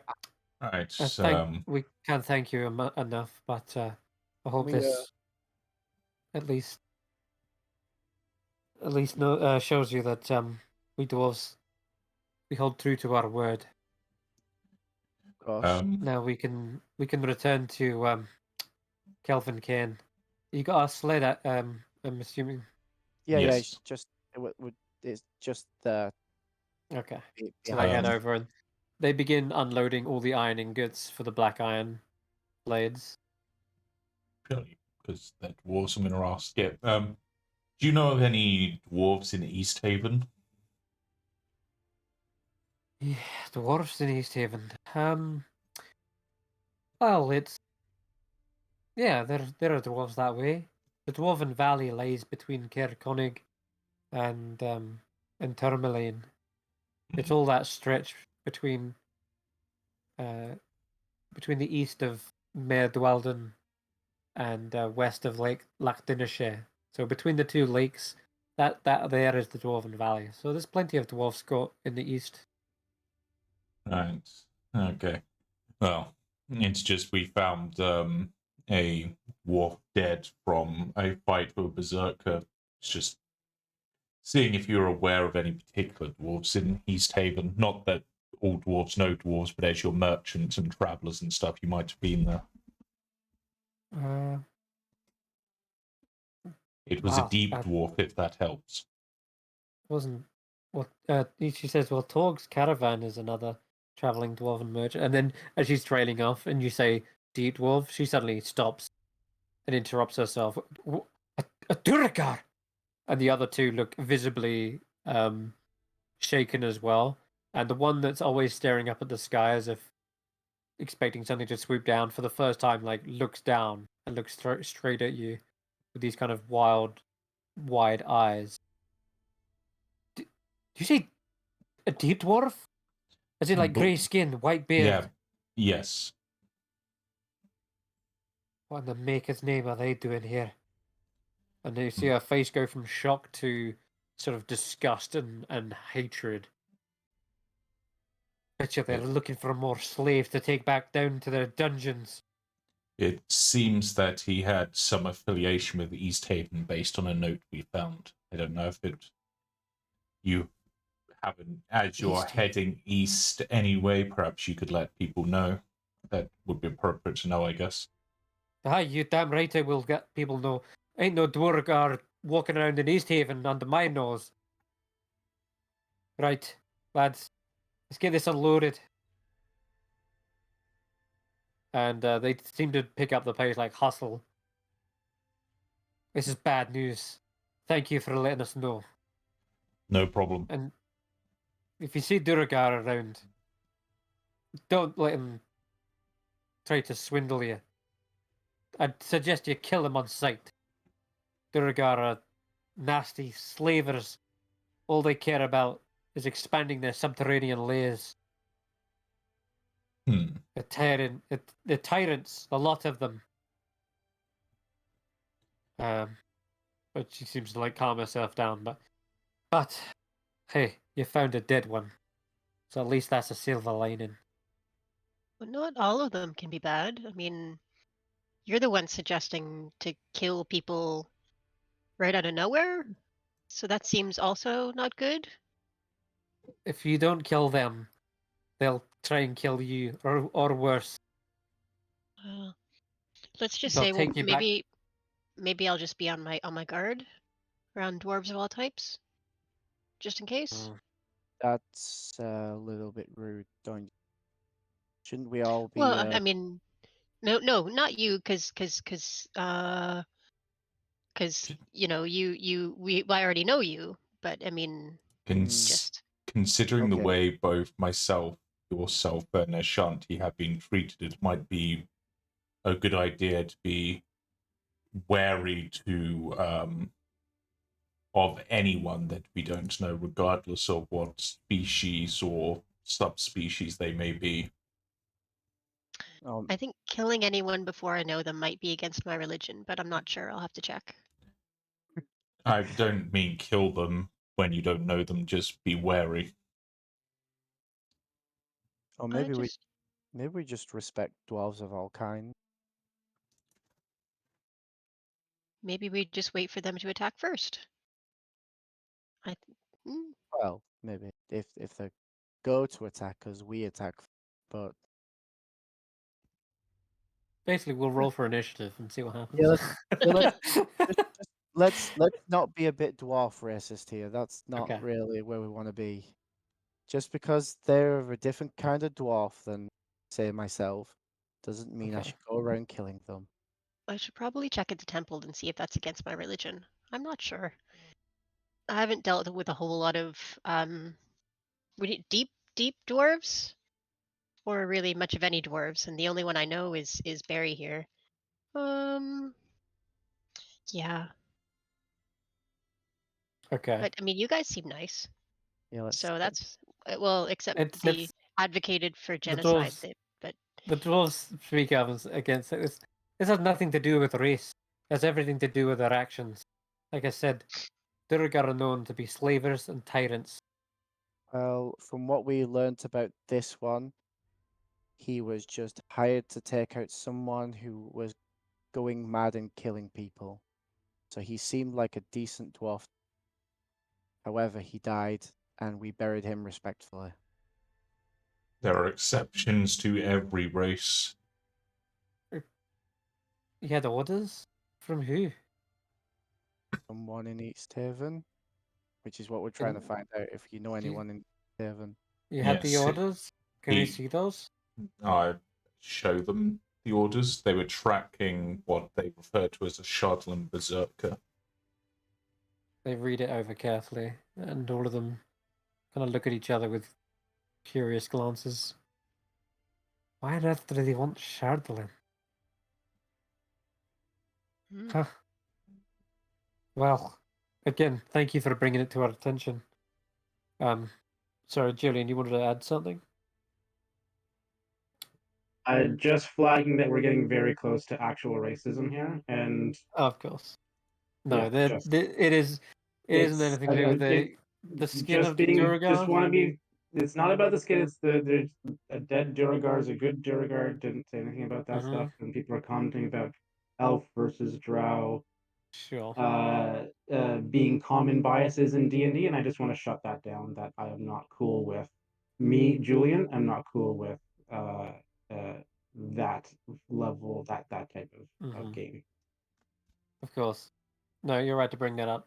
But yes, to make sure we're all clarified and on the same page, Duragar are known as definitely horrible individuals in this game. They're on the surface, it's either do one of two things. It's either to capture people and bring them back down into the subterranean level, or they're up to no good. And in this case, some reason they're looking for Shardlin, and so that is what they're going off, and they're going to spread that news to the other 10 towns, especially when they get back. All right, Okay, Is so it possible out of character again? Sorry. Is it possible to change that to not just Duragar, but there's some sort of clan of a mix of people that are doing that? Because if it's just Duragar that are doing that, and we're gonna be wary of every Duragar that we come across, then again, no. Yeah, I agree. Then It then I'm gonna really it really is I'm gonna back out of the campaign if that's the case. it's a little bit too close to all dark people are bad, Yeah. and which is a little bit too close to reality for me as well. I As get where people Julian's coming from on this. as people who have darker skin than the rest of the party, the players, then this is something that's very serious for me. yeah, absolutely. For now, all you've seen is that there is this one Duragar. There's potentially more working with them. And it's most likely a mixture of whoever's working with them. This is just one single thread in a much greater plot. But Okay. if you decide to start pulling on that, it will become more apparent who's who. Okay. I just want to be very, very careful about basing judgments and things on an entire race of characters. Of course, yeah. These dwarves, however, they see it like that. I don't, but Yeah, even that, I don't want that in my game. okay. Well, Well, again, this is Julian. This is Julian speaking. This is very serious for me. sure thing. All right then. Anyway, we set the line that we as a party are respecting all different kinds of dwarves before we just Of straight up. course. That's Yeah. what we put across back to these guys. All right. They acknowledge this, but they're busy backing the sled onto the road again. They leave you farewell, and they are heading back into the tundra by the looks. The tundra. Okay. Meanwhile, the rest of the party. Was there anything else you like? Oh, yeah, that's right. Hulla, you want to head back to the church, yeah? Yeah, The I don't morning need one. to play this out, but I just wanted to go back to the church, maybe get a quick prayer or blessing from them. So there is a little bit of a kerfuffle at the church. You arrive, and immediately there are guards outside, and they kind of stop you from entering almost immediately, and they say, Oh, "Hold up, this is there's a bit of a crime scene here. Can't just let oh you no! walk in." Did the murderer come in? Oh no! Did we miss it? We Mm. were outside. We were trying to help some dwarves get a. No, this is a The theft, a murderer got here break-in. already? It's a Break-in. break-in. Is a theft. Yes. Oh, okay. Well, I mean, can I come in anyway? I just wanted to talk to the priestess. I was Who are actually you hoping to first? get some healing. Well, I'm kind of an acolyte of the temple over in Bremen. I was Ah, helping. Well, I was hoping the priestess here, see about figuring out the whole winter situation and some Fae stuff. I don't know. I was hoping to maybe okay. get a little stay here maybe a little bit. So your conversation is overheard from inside. You can actually see the priestess. Mm, Sorry, no, the priest. His name is Mishan, and he says Sean. he's Yes. clearly being interviewed by one of the guards. And he says, "Oh, Holla, there you are. Oh, please let them through. They are yes, as they said, a fellow acolyte from the neighboring towns." And they said, "Are you? Were you here for the night of theft? You staying here, correct?" Well, I was here last night. Yeah, we left in the morning to go look for those thingies. But I wasn't here during the day. Did it? What happened? You see the sheriff, Markham Southwell, steps up and says, "I'm afraid we're going to have to ask you some questions. Oh There yeah, okay. wasn't any obvious signs of break-in. It seems as though either the door was left open, or maybe they found another entrance in, but there was little resistance. However, a lot of prized holy relics and holy symbols have been stolen. And we just need to ask you a few questions. Going over the night and if you were staying here, then we need all the details. Yeah, okay. That's. I mean, you can. She holds her arms out to her side. I mean, you can search me. I don't have anything on me. I've got a spear. I've got an axe here. Got my Oh, well, warhammer. that... Sorry about the blood. It was belonged to a berserker. Yeah. Berserker. All right, we'll get onto that later. But first of all, they start asking you very like matter-of-fact questions. Where were you last night? What time did you go to sleep, etc.? Did you hear any noises? And over the course of this questioning, and I'm going to ask you to roll a deception check as you try to keep this facade up. Oh God! Please, please, please, please, please let me roll. Well, can I roll guidance on this, please? Oh, that's a good roll. Even I'm with gonna the roll exhaustion guidance settling anyway. in. Yep. Okay, yeah, you can throw it in. In fact, Just in might case. as well give the old sheriff an insight check. Just so you have a DC. I'm playing dumb, obviously. Oh, of course. Yeah. Looks like you succeed. Nice. And he says, right, okay, he's jotting down all these details. Oh yeah, I'm gonna Alright, spill everything about like, and then we ran into this wizard, so he asked for some of that black ice stuff, and we found some, but we didn't find the fey creature yet. I don't think. Although Right. there's a rumor that our friend Ashanti, she's the other half-orc, you might have seen her, that she maybe found it. So We're getting off topic a little bit here, but sorry. So, what was the question again? just if you knew if there were any criminal organizations operating nearby or anything of that sort. But I mean, we just got in like yesterday, okay, and I, I've been out of the city for most of that time. of So course. except for the temple here, I really haven't met many people. I think I've exhausted my line of questioning anyway. You have a good day, and please try to keep the doors locked. And he turns back to Mishan. Just yeah, no, I wasn't in charge of the locking the doors. I would have thought that one of the acolytes here would have no, he's been on addressing Mishan at that. patrol. Oh, great, of course. He looks back at you for a moment. All right, stay warm, everyone. And he says, until we find some evidence or a clue or a hint as to where these thieves may have taken the stuff, I'm afraid there's little more we can do. Just as we say, stay vigilant. If there's any more sightings or bumps in the night, please report it to the speaker. Anyway, farewell. And he leaves with the rest of his entourage of guard. And heads on out. And Cool. what did you actually come here for? No, I actually did come here to hope for healing. Perfect. You are very, very injured. Please. And Faith, what happened to you? Both of you. Faith was amazing. You should have seen her. I helped her, and then she helped all the rest of us. There were these goblins. Were they goblins? With these like polar bears attached, and then there was this berserker. And I mean, I wasn't lying about that. That was, yeah, brutal. But I bet you Faith, she learned a lot and got some practical skills in. But we are both seriously in need of a healing. If you can spare a little bit, maybe a cure Yes, wounds of or course, two. please.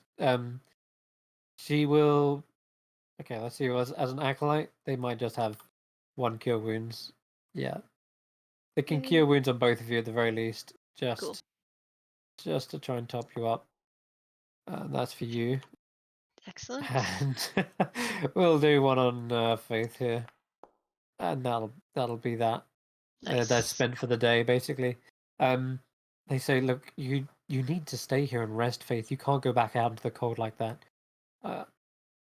And she says, I know, I'll take a few days off from the adventuring life. But she says, Auriel, she heard my call. She heard it in that moment. I was able to defend myself. and help this adventuring party. I can't believe it. Oriel's magic, it flowed through me for like one of the first times. And Michelle's like comforting her and like trying to tend to her wounds as she's like rattling off this amazing experience she had. So we'll leave that scene there. All right, we'll back to 607, and we will come to Brandee shortly. Is there anything you want to discuss or any questions you would like to ask Avarice? I just outside of our Okay. friend over there. Just want to make sure he can't hear, so I'll be nice and quiet with you if that's all right. You move up to the end of the bar. Yeah. What is it I can help you with? You seem to recognize my build, Indeed, I do. my builder. I can't believe she did it. She actually did it, didn't she? You know Dr. Lysell. That smile grins again across her face. Yes, a sort of a friendly rival, shall we say? You members of the same group? We are. And I'm going to Which take means out you know who I am. I'm going to take out the pin that I have and just cover it with my hand, but gently show it to her and then put it back in my pocket. Her eyes narrow sharply. And how is old Lysell doing? I wouldn't imagine she would let one of her precious creations just go wandering around on their own. She didn't. Unfortunately, she's dead. Oh. Not by Pity. me. Just in case you're wondering. No. She really doesn't seem like completely... She's not emotionally upset about this at all. It's like, oh, pity. So, who did kill her? Have you heard of the family?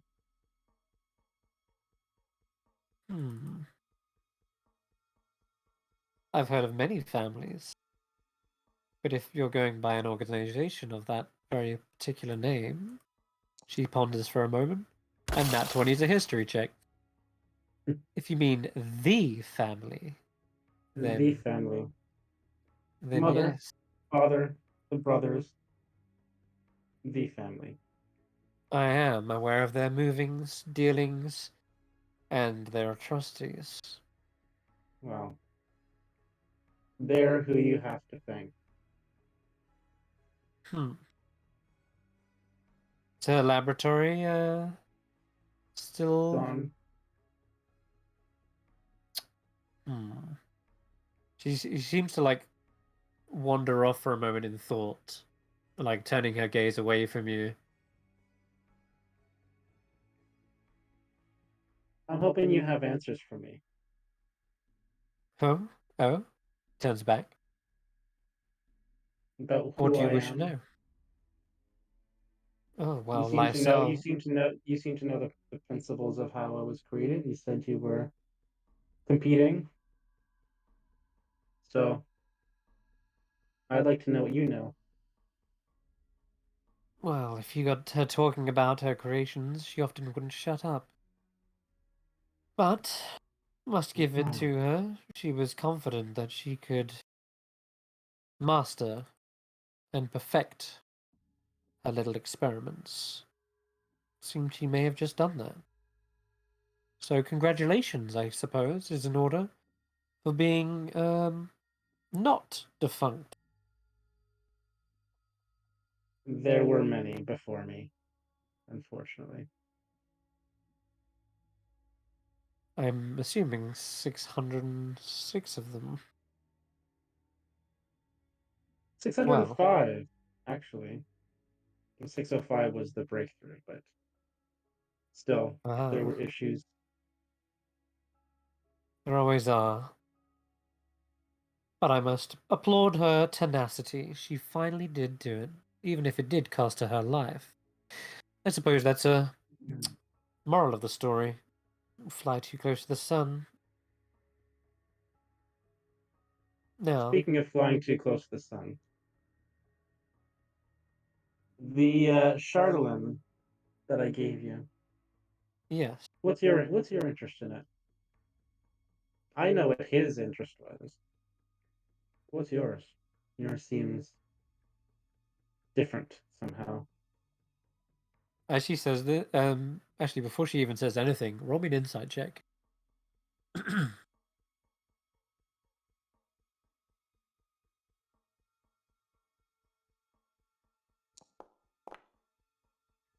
Uh, 12. Okay. Wonder how subtle she is being about this. By the looks, not very.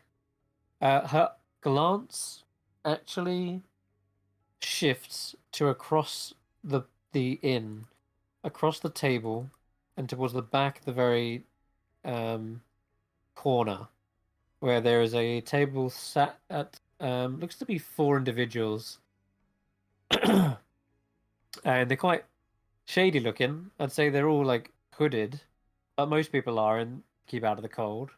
But the fact that they've kept their hoods on indoors as well is perhaps a little odd. But it's as you say, what is your interest in them? Is that her glance immediately goes straight towards them, and then quickly, almost like catches herself looking in that direction, and so then looks straight back towards you, and says, "Well, let's just say I'm a bit of an opportunist. I can see where one thing might be worth more to others in another place.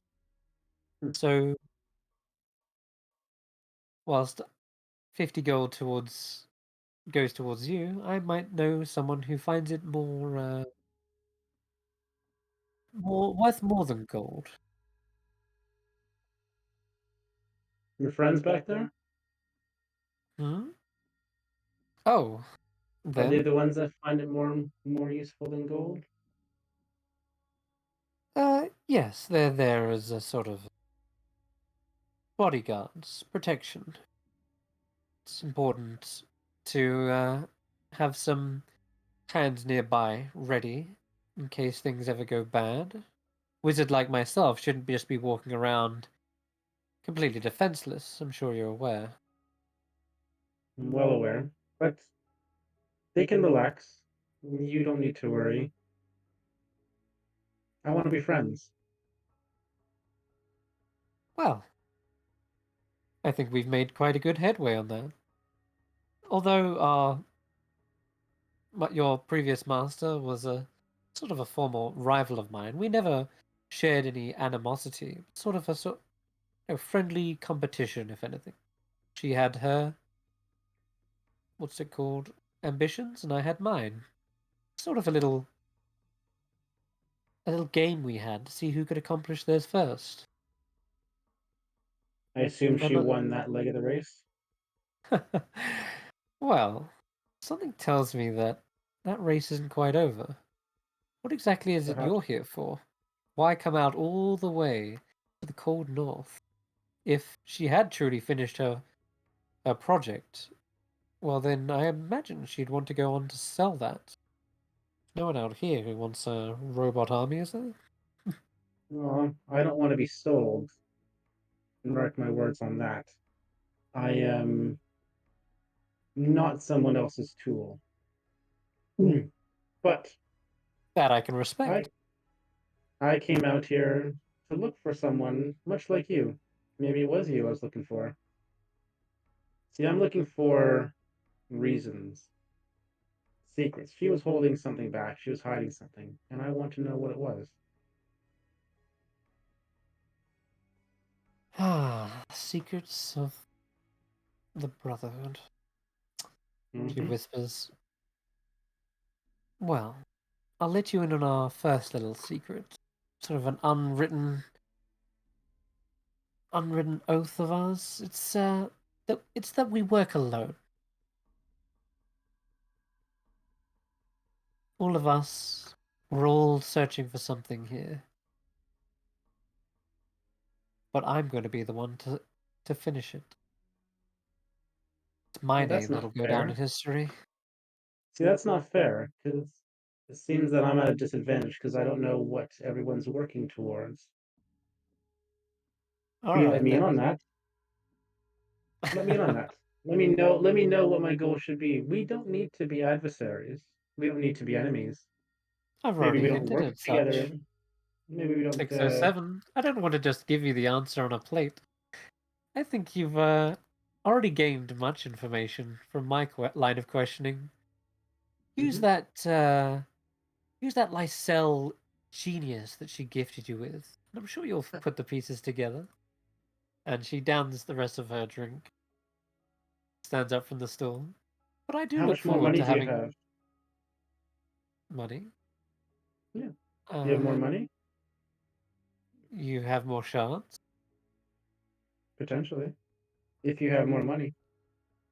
Otherwise, I know She one sits person back who's got at down. least 25 gold. I can ask my friends over there. They'll have more. If you have another shard, same price, same rate. Another 50. This one's bigger. She raises an eyebrow. I will say that that piece that you've got is quite heavily chipped and broken up. Yeah, it was on a blade, but from where it's been repeatedly swung against scale mail and armor, it has kind of chipped down to size, and it's not that much bigger than a spear tip. But She doesn't know that. no, I'm telling you that. Sure. For my information, how much bigger is it actually than the spear tip?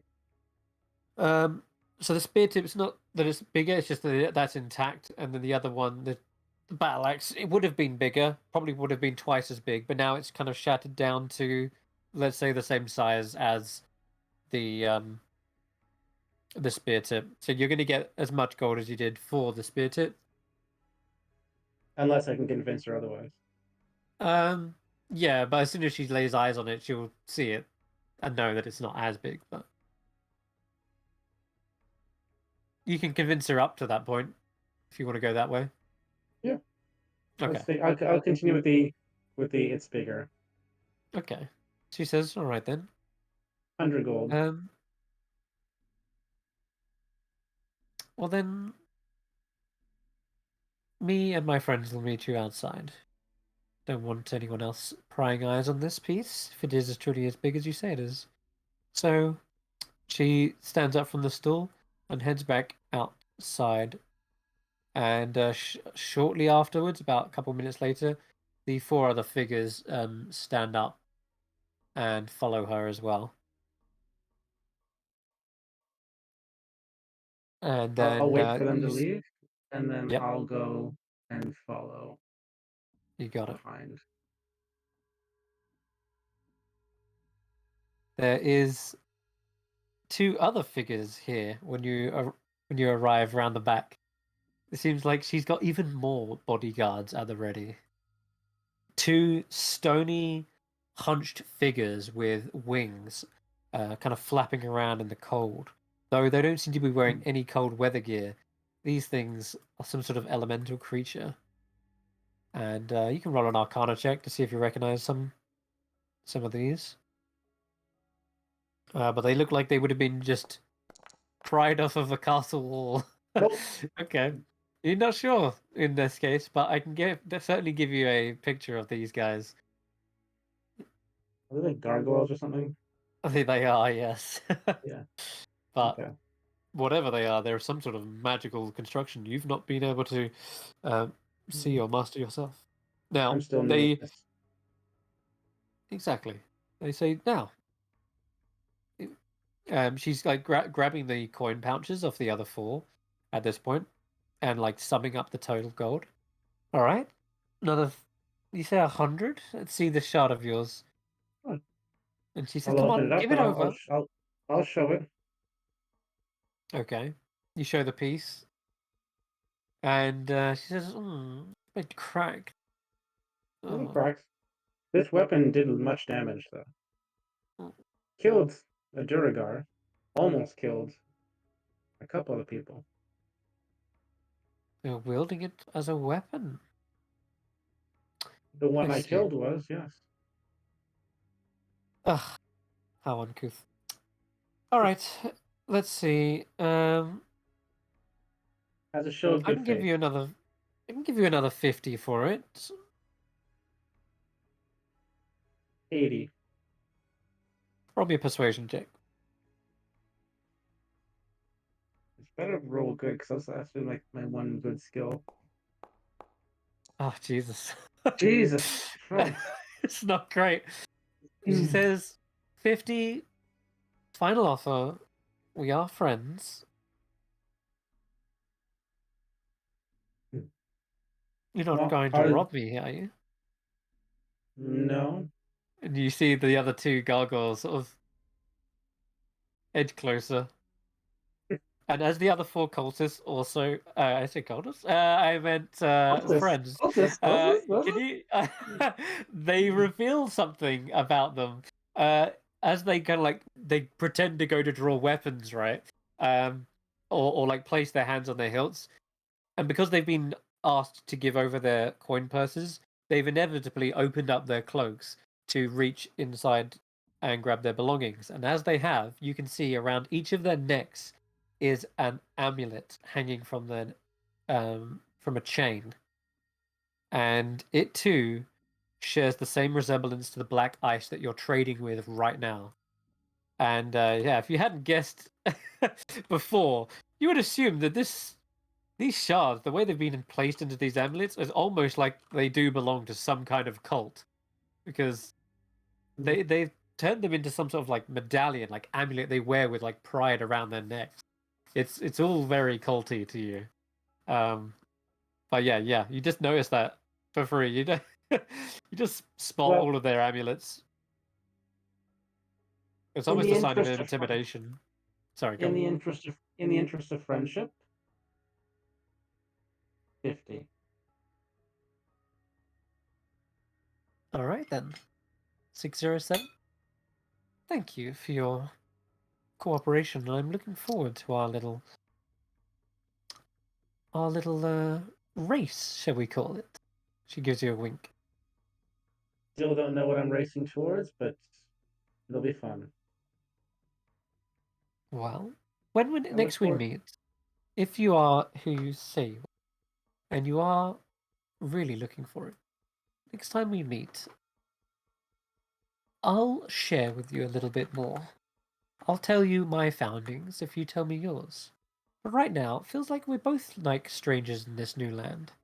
So, sniff out what you can, and I'll go digging, and we'll come together and share notes. How does that sound? Sounds like a plan. All right. Just ask people the same questions I've been asking. And with that, she hands you the 50 gold. She doesn't take the Shardland herself. The gargoyle steps forward and with a stony hand clenches it firmly around the crystal, and then kind of flaps its wings away from you. And with that, they'll begin to leave. I'm gonna watch them leave, and then immediately take my gold and go to get the warmer weather clothing, fur lined and everything, so I don't. Okay. Yep, we will speed past that then. So you easily managed to. Bryn Shander's very well equipped. You can buy that, no problem. How much So did add that that cost? to your sheet. I think it was 50, wasn't it? 50? I will double check. 20. Oh, fair line. Yeah, 20. Whatever the other people have, like I want. Well, or better if there's better stuff that can, help even more. I think it was 50 for the next one up, which is blubber.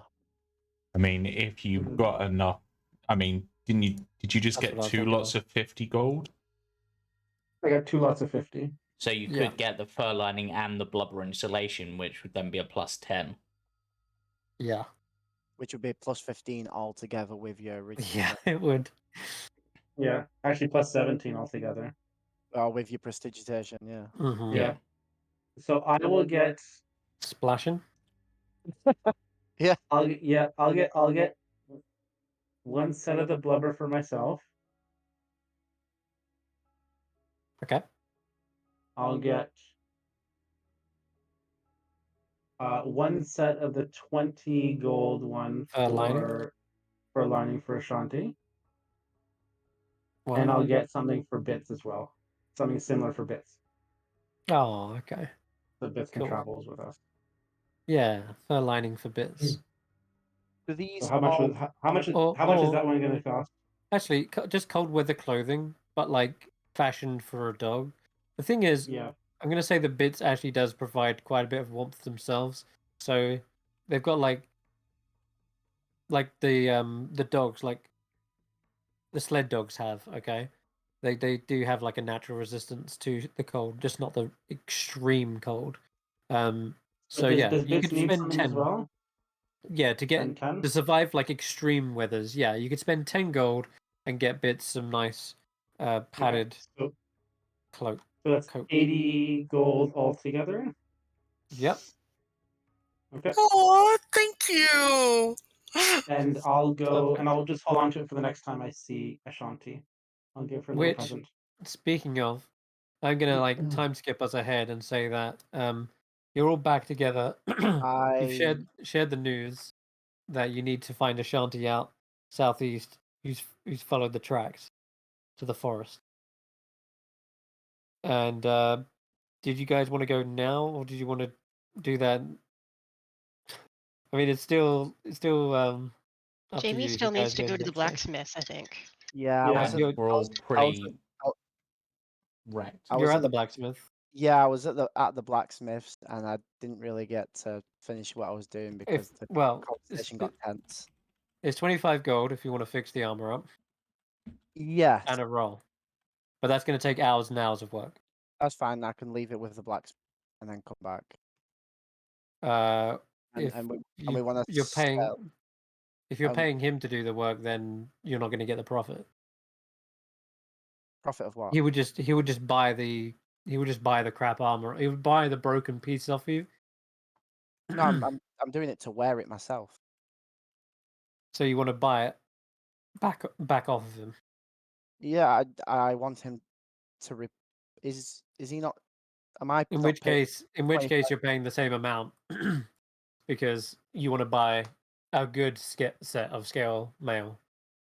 No, and he's already offered you half price, so it's 25 gold. I'm confused. I own the broken set. I'm just asking for it. You do, which is useless. It's worthless as broken. It's like 0 gold. All right. If you want to repair it, it will cost you 25 gold to get it repaired, and you're doing the repairs yourself. I'll do that then, but I'll sell him bloodstone. Okay. Because he can, I assume, as a blacksmith, put it in. Yeah, gems are completely exchangeable with gold. Like, you don't have to worry about switching it up or anything. You can just you can buy stuff with gems. And if the party are agreeing to it, we're looking to sell the weapons that we got off the hobgoblins, like 3 short bows, scimitars, and 4 shields. Ah, yes. There was a thing. We just got a bit off track. Scimitars are worth like they're goblins. So they're like goblin scimitars, and they're all like chipped up from where they just hit stuff randomly. It'll give you like 5 gold for the scimitars. I mean, that's another 20 gold. And what was it else? What else? The crossbow, bows. 3 short bows and 4 shields. Yeah, and 4 shields. Okay, yeah, he'll give you another 10 gold for the lot. For the lot? They're going to be quite low quality, being goblin made, etc. So 30 gold pieces altogether then. All right. No, 15, isn't it? What? No, you just said it was 20 for the scimitars. I 10 didn't. for the, 10 for the Said other lot. 5. Said 5 for the scimitars. Or did... Oh. Oh, 15 then. I mistook what you Yeah, said. yeah. But if you want to get a whole load of scale mail, you can either repair yours and spend 25 gold, or you can buy one of his for 25 gold. Oh, is it the same price? I'll just... Yeah, but he's made it. Oh, I'll just buy one then. Okay. it's- Black Iron Blades welcomes your patronage. There you go. And he gives you a full set of scale mail. Right then. Put Black Iron Blades scale mail. Is there a difference? Do I notice a difference before? Um. Do I notice a difference? Is this like I'm gonna get hit and it all just breaks apart? You can roll an insight. I don't think I Just- want. I think I'll actually just make my own. You can roll an insight. Roll that insight. That's your best stat you got. You've got proficiency. Yeah. Yeah. Yeah. He's like. Yeah. Black Iron Blades. We're known for trusty. Armor around here. It's all good. He's all over the place. It's very clearly that his quality of goods is not as good. And you hear one of the dwarves nearby also say, that Chardlin Berserker, he wasn't carrying a black iron blade, was he? I wouldn't be surprised if he was. All right. If he's dead in the snow, he was probably carrying a black iron's blade. All right then. You up? You can tell yours, even though yours is damaged, you're probably going to get a better product if you fix it yourself rather than trust this guy. There's a reason why his blades are half price. All right then. So Because no one's buying them. what I see here is you're selling me scrap metal for me to repair this one here that I have.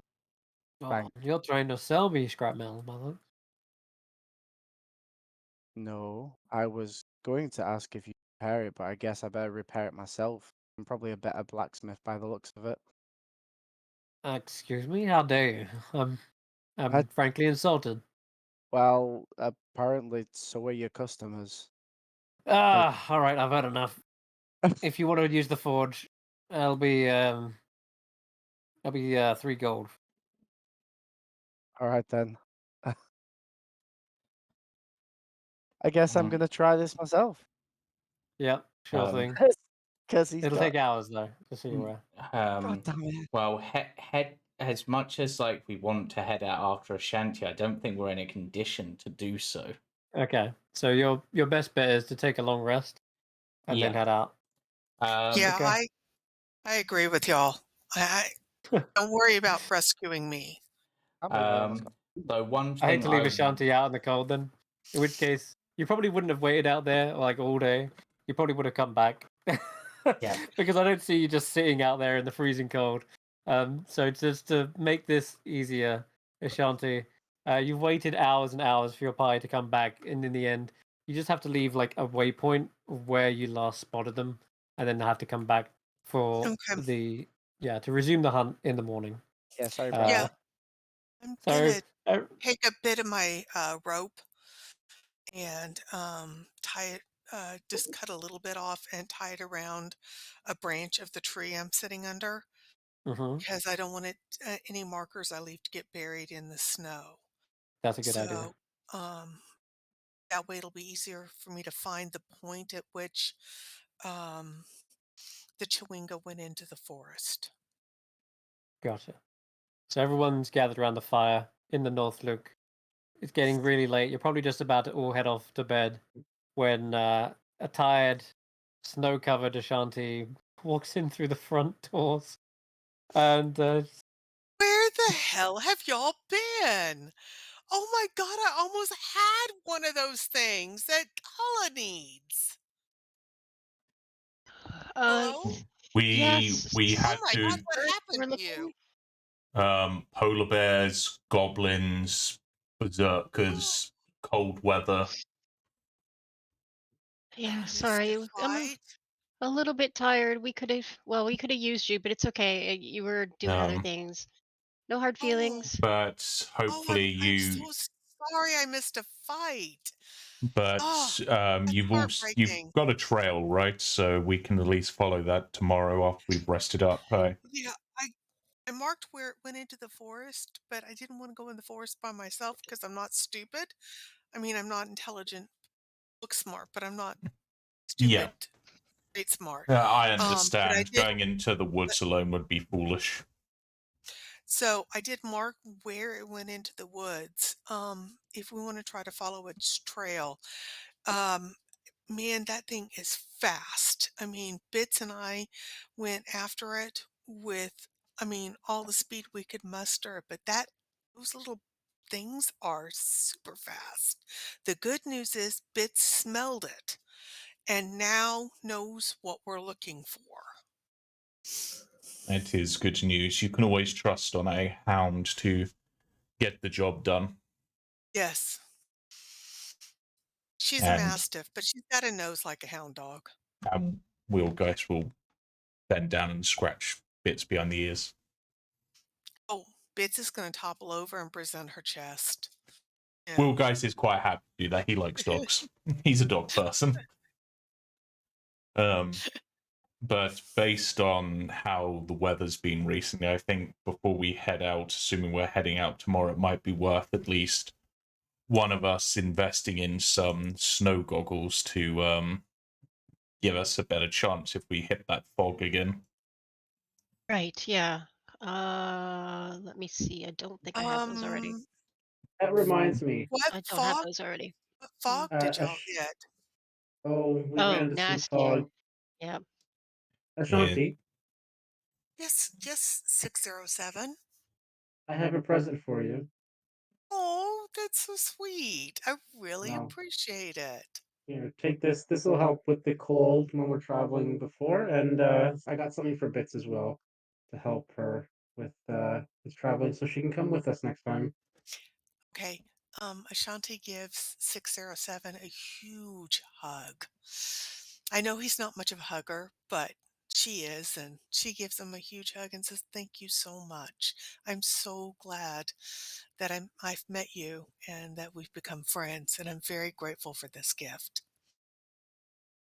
We needed our barbarian today, and I don't want to see you out of action again. Thank you.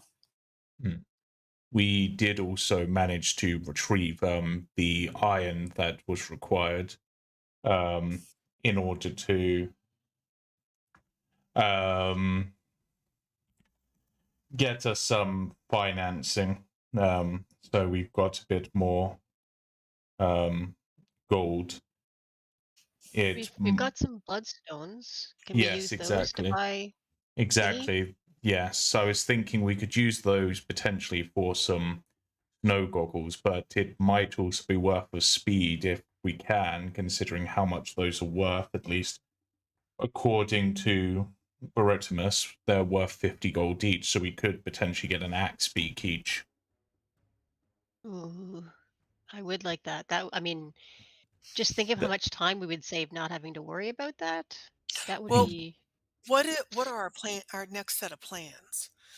So are Well, we going to go after the Chewingas, or I mean, because I know that there were a lot of things that people needed done.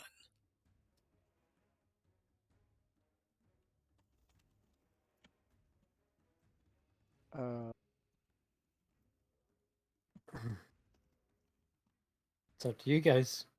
But you have got a heading. If you want to get those Chewingas, you know where they are. You know where they keep coming from.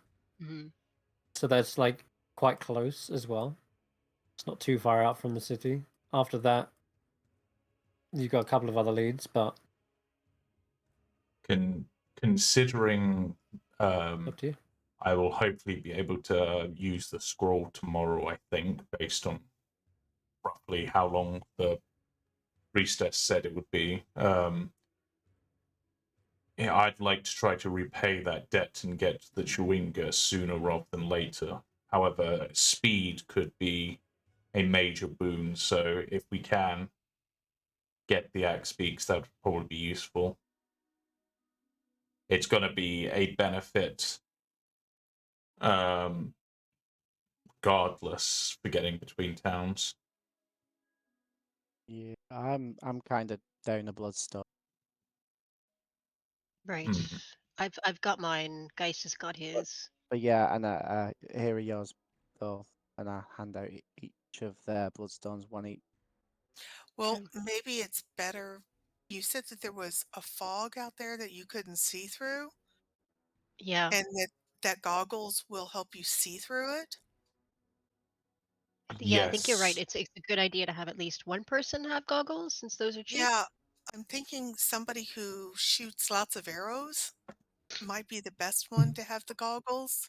That's Can't think of anyone like that.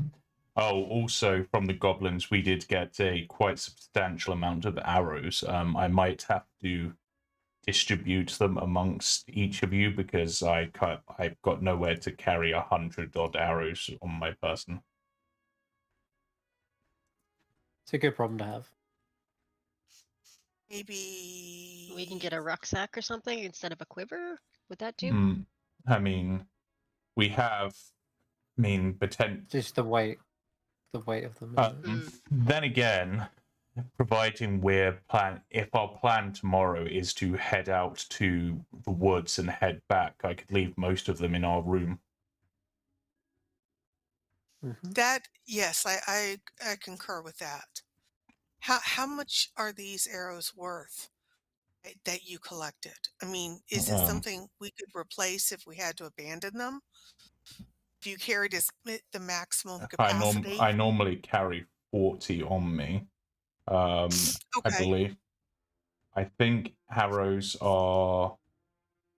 And this is an out of character thing. I think arrows are 1 gold per 20, right? I thought it was like silver, more like 1 silver per 20. I'm actually not sure now. They're not expensive. Let me have a look. Yep. Oh no, you're right. 1 gold per 20. Yeah, so we could afford to.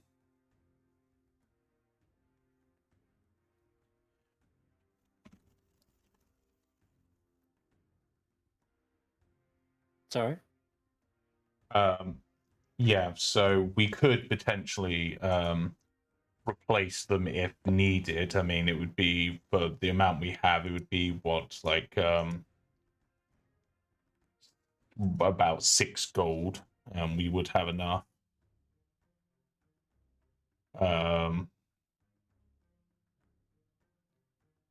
So I don't see a problem with leaving them in the room since we're going to go get the Chewingas. And have any of y'all ever been to the south to Jolt? This is really good food down there. And every time y'all say Chewingas, I keep thinking chimichangas. Makes me hungry. It's flatbread and it's got chicken and all kinds of spices, and there are people that bake it, but the best ones are like deep fried, and it's like this flash fry, and excellent food. Bits' mouth is watering. Well, have y'all had dinner? We have not had dinner. No. Well, we only just got back. Well, if I buy y'all dinner, would y'all tell me the tales of today? That sounds like a plan to me. Then,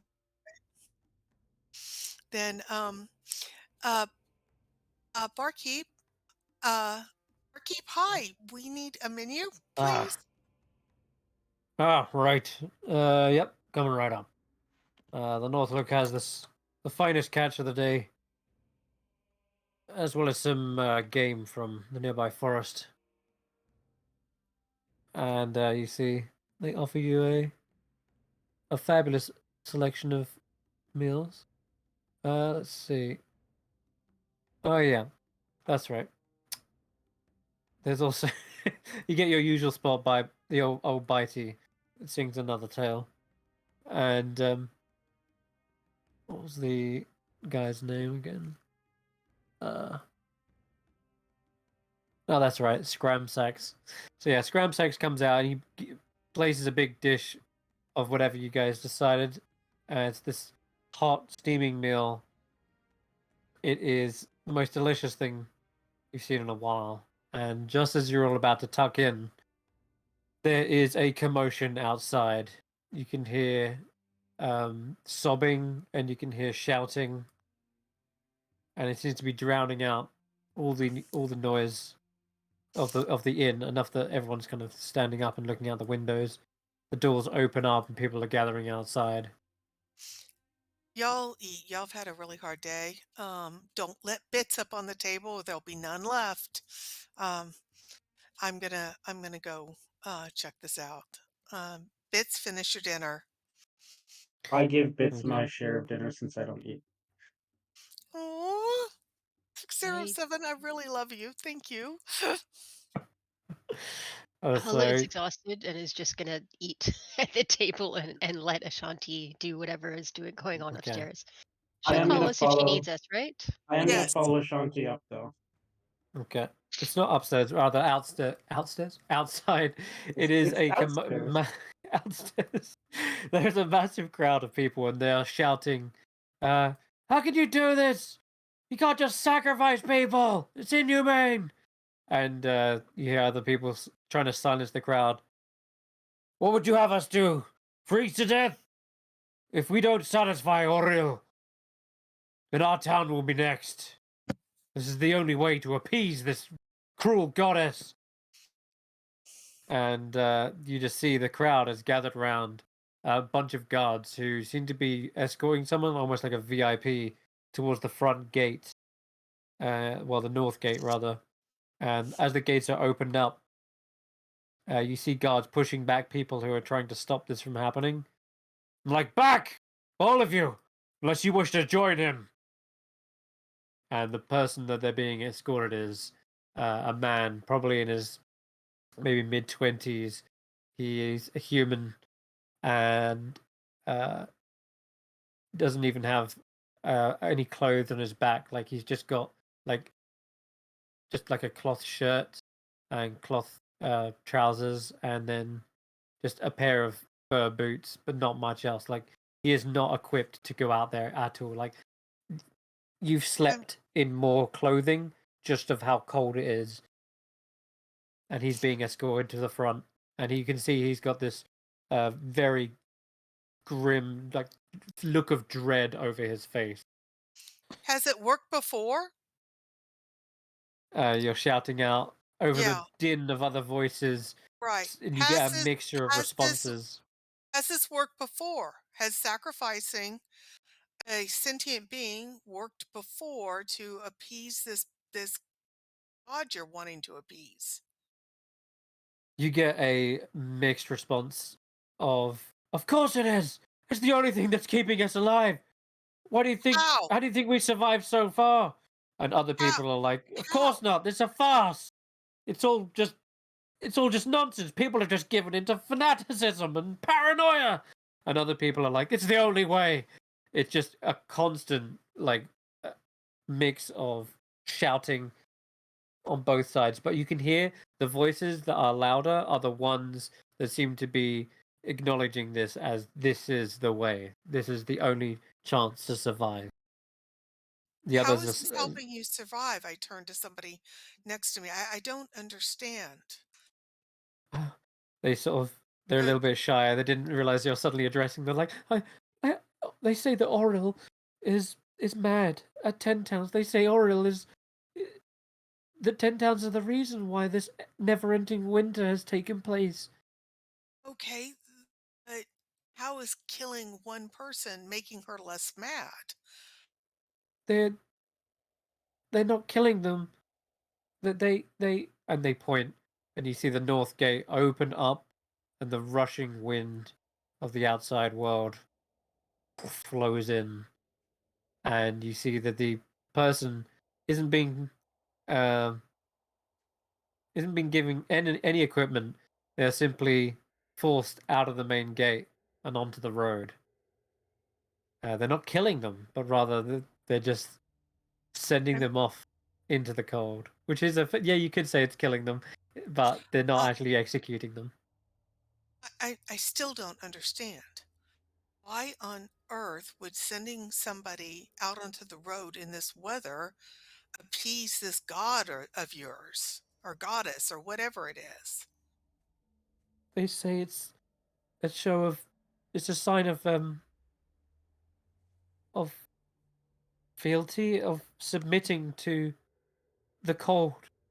That's what this is all about. Well, we're Oriel, all submitting to the cold right now.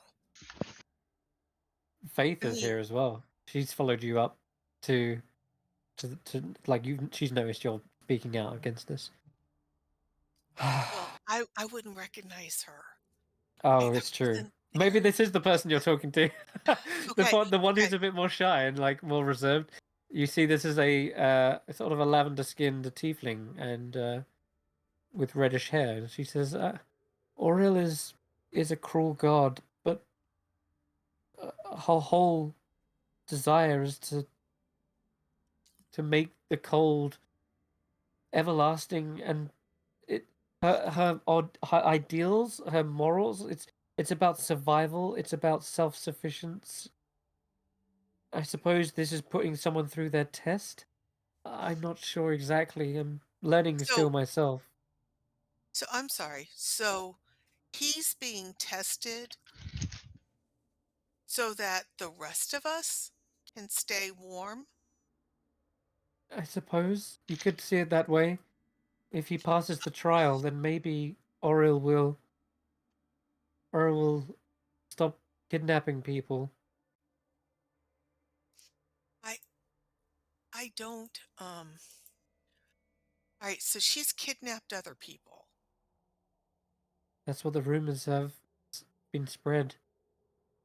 Some say that there was this huge bird that swooped down with an owl-like face. I believe that description matches the many that I've witnessed of her, in depictions, So in you're murals. expecting her to swoop down as a giant owl and take this schmuck away? I'm not sure. I don't know what's going to happen. This is the first time I've seen this, but I think they're meaning to sacrifice this person to the cold. Oh, good heaven. 607, have you ever seen anything like this? I mean, I've heard of it down in the jungles of Cholt. Them having these radical cults that kill people, but I mean, you might as well let the serial killer have him, slit his throat, and make it a clean death. It's horrible that y'all are sending him out into the freezing cold. Is he a criminal? Did he do something horrible to deserve this fate? Is this justice? The sheriff That's a speaks out fair and question, says, actually. Sheriff, that's a fair question. If you're going to sacrifice people to the cold, why not just use the serial killer as the means to that end, so you can save one life because the serial killer gets their kill and the sacrifice happens. You can save people that way. "The killer has not targeted anyone who has wandered out into the cold. Their Right, fate is that's what I'm already saying. sealed." That's what I'm saying. You connect with the serial killer and say, hey, If we this knew who the is this serial is killer was, we wouldn't be approaching them to ask them to kill more people. We'd be putting them behind bars. but then you'd still be killing people. What did that schmuck This way you do to don't need to worry deserve about this? guard. You don't They need to did worry not do about anything guarding to someone. deserve this.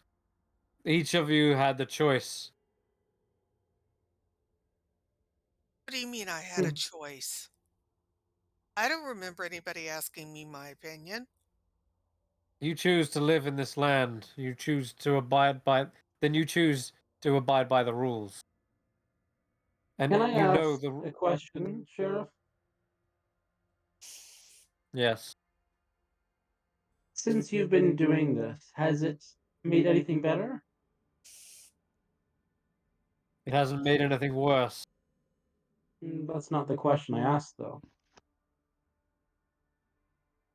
Has this fixed it? I mean, has Oral swooped down, got the poor schmuck, took it off, and suddenly y'all had heaps of firewood? I mean, We Yeah. know that bad things happen to the towns that do not offer sacrifices. You all know what happens. No, I don't, actually. So it doesn't make things better. And The- next the- question. Of the people who get chosen, how often or is anybody in power selected? Or is it always young children like this? This happens every month, and you know that the chances are the same for everyone. I'm just saying on a scale of ever, how many times has it happened that somebody, a leader, a mayor, a sheriff like yourself, has been selected? Our names are all entered into the lottery. Do I believe but how that? are they drawn? I mean, You can roll an insight check, 607, and Ashanti, as you're both out here. And Ashanti, he even looks towards you and says, "But apparently, not everyone knows the rules. How long have you been here? In fact, the two of you, I remember, you went to town not long ago, and then somehow you suddenly happen to be not in town when the lottery is drawn, and now you're back again. I thought you said we were merely passerbys. Perhaps we should do a redraw with your names in them." Sure. How about a redraw with my name and your name only? The name has already been drawn this month. See, that's what I thought. You're not so sure on this guy's integrity. He's pretty straightforward, but Ashanti, you can see that the crowd does seem to respect and especially when he says, "You all know what happens when the town don't offer sacrifices." The constant arguing sort of came to a silence when they said that, what meaning that happens? the other he doesn't respond to that, but you can hear another couple of afraid citizens nearby saying, "Orel, she sends terrible monsters after them. Bad things happen to the towns. The dangers out of the darkness. The cold that creeps in. They seem to avoid specifics, but they are giving you some very bad omens as to." Were the monsters not there before this all started? Have None come so close to the towns. y'all are monster free up here? That's more people need to know about that. But listen, don't understand.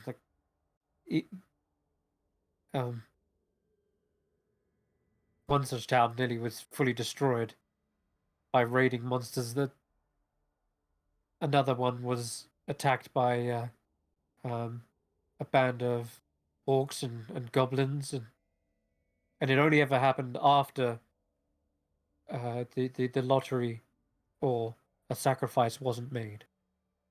He's right. I know. I hate to admit it, but Sheriff Southwell he's They're not half-orc. he's not telling any lies. Orcs raid when they're hungry. Goblins raid just because they're weaselly little shites who need to have their heads bashed together sometimes. And Oriole's hunger, what of hers? What would you satisfy her with, if not sacrifices? Or are you volunteering?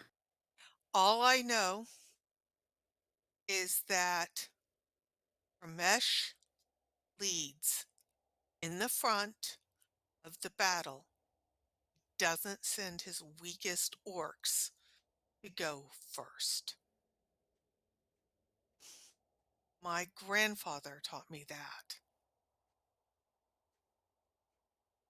Their name was drawn from the lottery. Everyone had equal chance of being out there. This is just the way it has to be. I obey the local laws, just like I do in Cormoran and the Heartlands and the Moonsea, but I do not approve of this. Then leave. Either enter your names into the lottery or leave. We have our strict rules here. It sounds to me like you just tried to dodge a lottery. I was doing a lot of dodging, but it was in pursuit of someone we need to talk to. There's some... I'm going to tell you what, Ashanti, as an overall protest against this, can you just give me a persuasion check? Sure. It's going to be versus sheriffs. You do know that I Can have I- a can I- -2 in this? But yeah, Can I give her advantage because I've been helping? You can roll a separate persuasion check as well, and whichever gets higher. Yeah. Because I don't think... Yeah, I told you, Ashanti doesn't do well 17. in these things. All right. 607 did much better. Oh, well, he's trying to turn the crowd against you, it seems, by saying that you're the ones dodging the lottery. But it seems as though both of you are actually stirring the hearts of the people. Some still seem very reluctant, but yeah, you can tell that they seem to be questioning this, and it's maybe the start of something. Like you've seeded the ideas in their head that there perhaps is another way, and the fact that you bring up the fact you can like fight against these threats, they've not been trying to fight, they've been trying to survive, and that's no way to live. It's I'm going to yeah. mutter to 607. One caravan out in the or one wagon out in the wilderness cannot survive. You need a caravan of wagons and all the people marching in the same direction. You think you could unite the 10 towns? I'm muttering this to 607, Okay, all right. saying, but the way of the caravan is you obey the rules of the country you're in. And Joachim believes in protecting everybody, and I will not disparage or shame my caravan by going against the laws, but this does not set well with me. So the simple answer is we need to change the laws. Yep, I don't know how today, but maybe by the next drawing we can do something about this.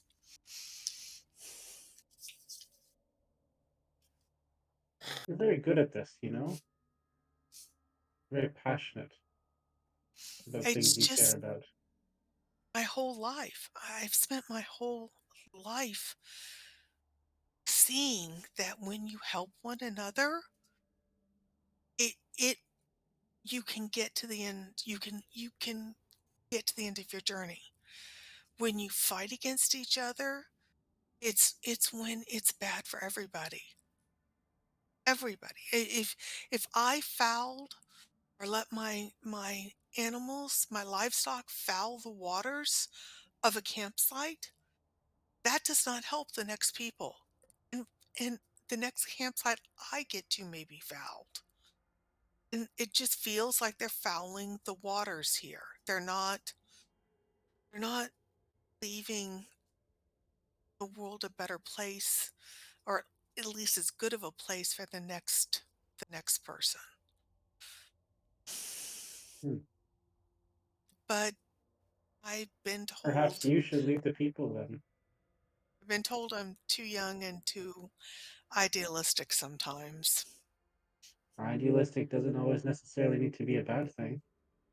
No, maybe we need to get back to everybody and tell them what we saw out here. Sure. But still, I see leadership qualities within you. Oh, I don't know about that. Will Savoy might have said that I caused more mischief than I stopped Alright. when I was younger. And yet you The had the rest- courage to stand up to the sheriff in front of the entire town. Stand up for one child, for one boy. He's still out there. You see everyone else is standing there, watching. They don't leave until the very last sign of the man has wandered off into the cold. Young man. His silhouette is engulfed by the dark and snow, left in isolation to fend for themselves, with nothing but the shirt on their back.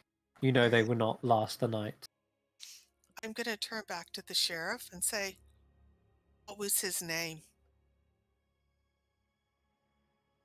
He pauses for a moment and then has to reach inside his pocket and pull out the slip of paper again to look at it. Robert Paulson. His name was Atrix. May Joaquin guide you on your trail. May she provide you shelter. May she provide you with smooth roads, clean water, good food, and better friends. Atrix. Faith also mutters a prayer under her breath next to you as well. And then you see her slowly, solemnly walk back down the street. But not before saying, like, thank you to you, Ashanti, for, like, you really stood up to them back there, and maybe 10 towns can change. No, if I'd stood up to them, I would have gone charging after him, but that would have been breaking the law. And unlike Corman, they don't have the laws posted on the city gates. You just kind of have to find out as you go. Yes, well, this is Let's, more of a recent law, isn't it? In the last 2 years, this has been happening. And I've also come here to find out why. And Faith, by the way. Oh, it's nice to meet you, Faith. My companion is 607, and I I've am met them. Ashanti. Oh, You've we met were... 607? Faith was with us Yes. when we brought back the ingots and fought the berserker. Oh, I wow. really... useful. Yes, it's a pleasure to meet you. I heard that, and before she can say more, you see Mishan, the other priest, running down the street. There you are, Faith. I told you, you're supposed to be resting. Get back out of the cold. I'm so sorry. She should be resting. She's frostbitten and injured. She says, oh, I should probably go. Well met. Well met. And she is pulled away back to the temple. Okay. As you head back in, you almost lost a bit of your appetite, Ashanti, now knowing that knowing that an innocent young man is wandering out into the cold to die alone, and it doesn't sit well in your stomach. I'm going to take a look around. Can I take a look around to see if I see any of my new friends, cultists, gargoyles? You can roll me a perception check, and yeah, just go for it. 607, did you want to wander around by yourself, or do you want me to go with you? Oh, I'm just looking around like as you're talking. Oh, okay. Glancing around to see if they're watching. No, they don't seem to be present. 600 607. Don't see them anywhere really. Okay. Like they don't seem to be like maybe interested in this particular thing, or maybe that's not what the cult entails. I'm not sure. Maybe not. Okay. Shall we head back to where it is warm?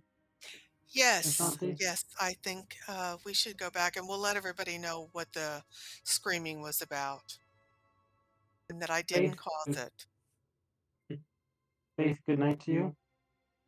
Good night. Hope you rest up and recover well. You did good today. Thank you. I'm just glad we all survived.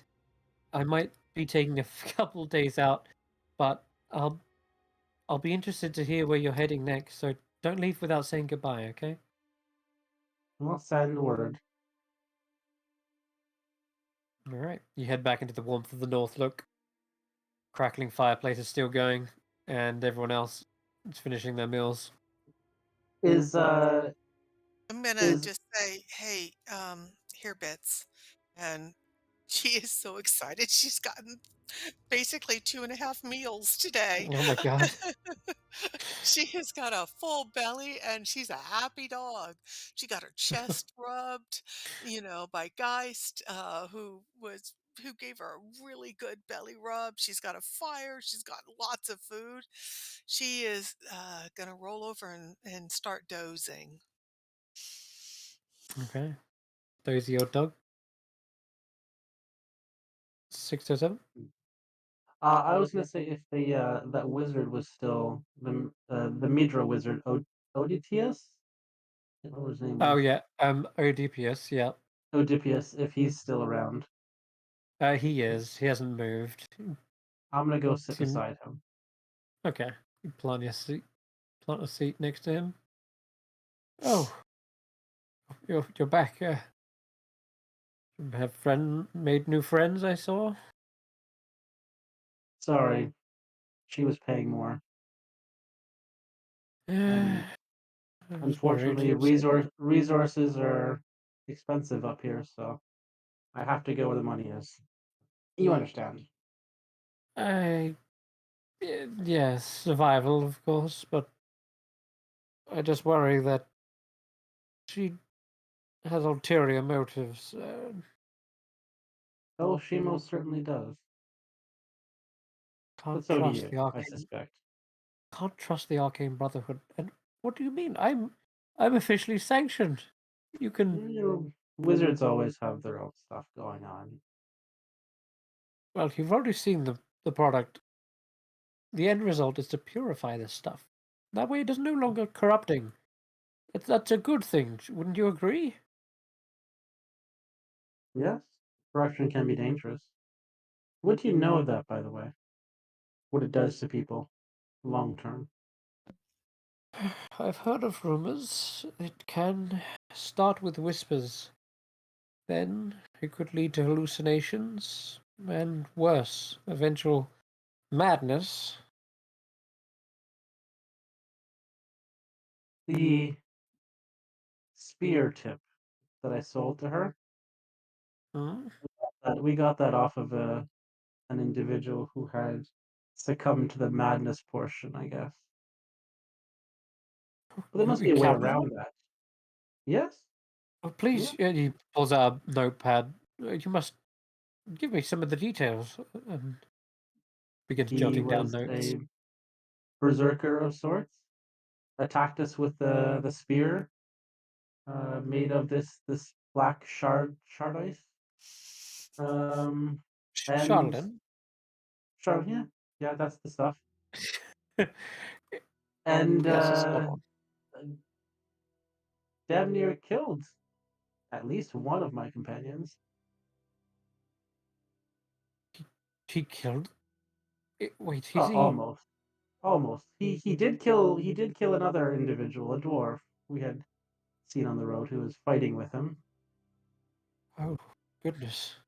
I We wonder what attempted to drove help. him to such madness. Well, it must have Well, been that charlatan. the shard, yeah, the stuff.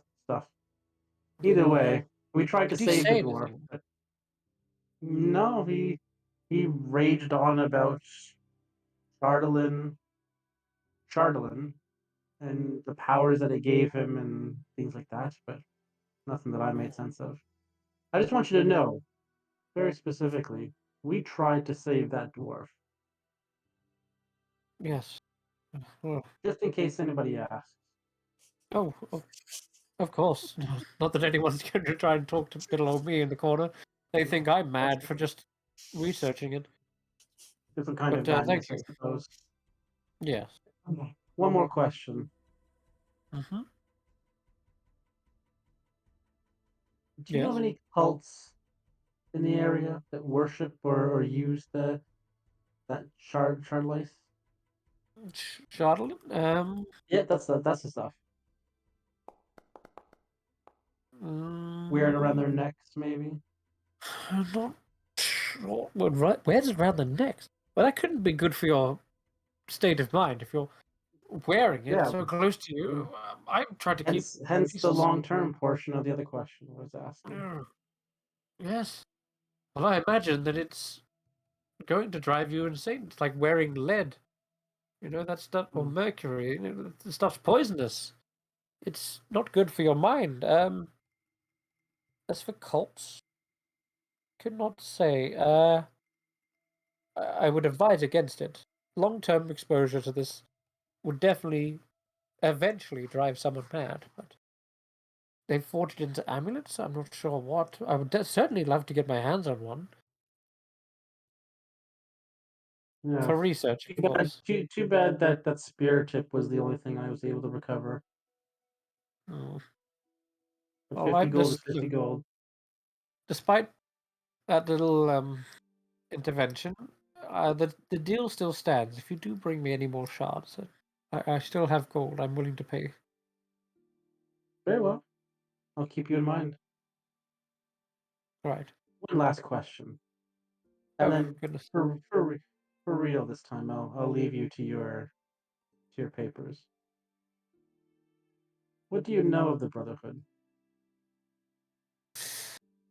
Well, the Arcane Brotherhood is by nature shrouded in mystery. They started as a mercantile company, a sort of a wizard guild that operated outside of the official sanctity of the Great Wizard Tower of Midra. Their ambitions grew.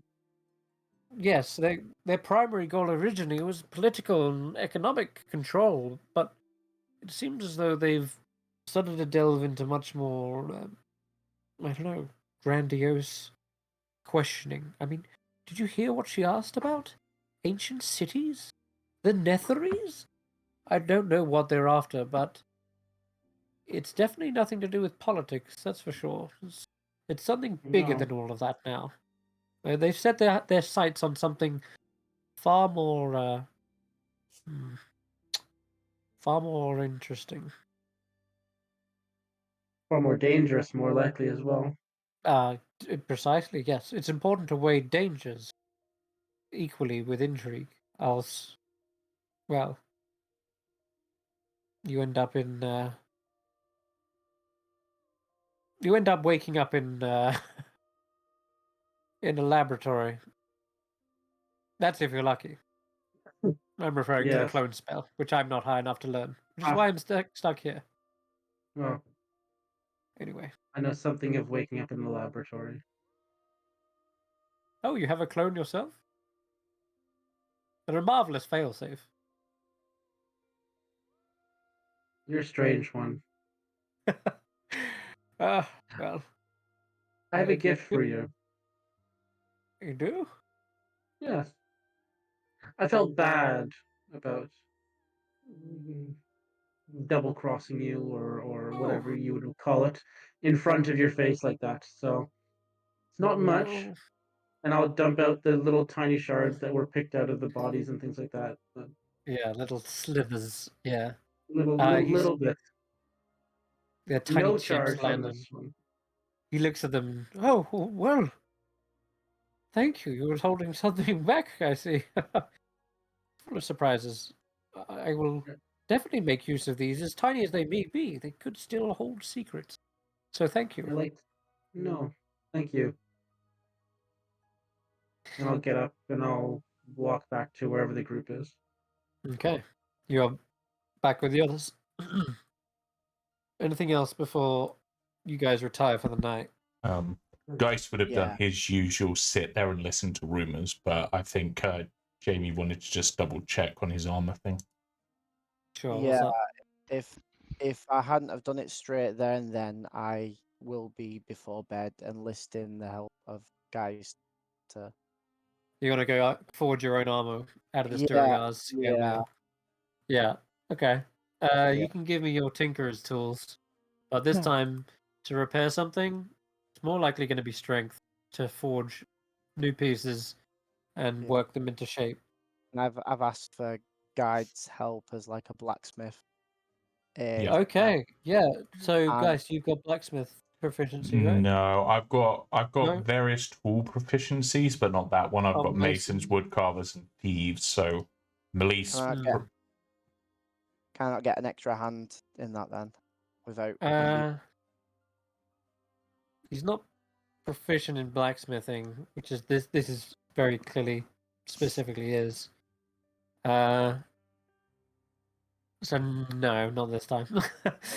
If it was if you definitely had blacksmithing, then that'd be sure. I will observe and try to learn. That's great. Do that, and if it's all right with Hulla to do her good stuff. Guidance. Yeah. Okay. Yeah, if Hulla wants to stick around near the forge, it's just as warm as the campfire, I guess. Yeah, Or I'm gonna spend the night at the temple anyway, probably. Alright. And so I would have told Geist and Ashanti that I meet them here in the morning at the North Look. But I'll accompany you on the way. Ooh, 16 is good. Plus. That is a success. Yes. Oh. You can spend the time over whatever, a few hours and some into the night, but as long as you're getting like 6 hours sleep, you should be okay for the morning. You can always get up later. Looks like you can repair this. Spend the 25 gold. Yeah, I've already and you've got yourself a set of scale mail, dwarven fitted. And the 3 gold to use is blacksmith. Yeah, just 3. That's right. Yeah, 3 gold off that. Knocked all that off. Perfect. Then let's drag a new scale mail onto your sheet. Sweet. I'm able to sell my old one to him. Just for what, the hide armor? Yeah. Yes, you can. Used but in good condition. In good condition, he'll give you 5 gold for it. That's fine. And he can have hide armor then, because that's an extra 2 AC for me. Yeah, it's pretty good. Okay. Oh, that's actually that. a good point. Should I? It would only increase my AC by 1. It's not worth it at this point. There you go. Yeah. And then in the morning, I'll probably be going getting the fur liner. Nice. And then, did you knock off the gold already? Yeah, I already knocked it off because I would have got... So in that case, add another 5 back for selling the hide armor. Did everyone add their bloodstone then? I added the bloodstone to my inventory. Yeah. Me too. Yeah. Well, Faith got the 5th one, right? I wouldn't have gotten one. I didn't earn it. I think you guys collected them for Ashanti. Faith didn't accept the gold. She already said that she'd do it for free. So it's up to you if you want the bloodstone or not. I would love to have one. I will and you actually see her pull out this pouch around her neck and open it up, and there's a stone inside there already, but she very carefully takes out a tattered piece of green cloth and then wraps the 2 stones up so that they don't brush each other, and then tucks these 2 little stones in this little pouch on a necklace around her neck. I'll say thank you. Yeah, you might not have been there with us, but you were off keeping track of something else we needed to be doing, so... The stone you see looks like that.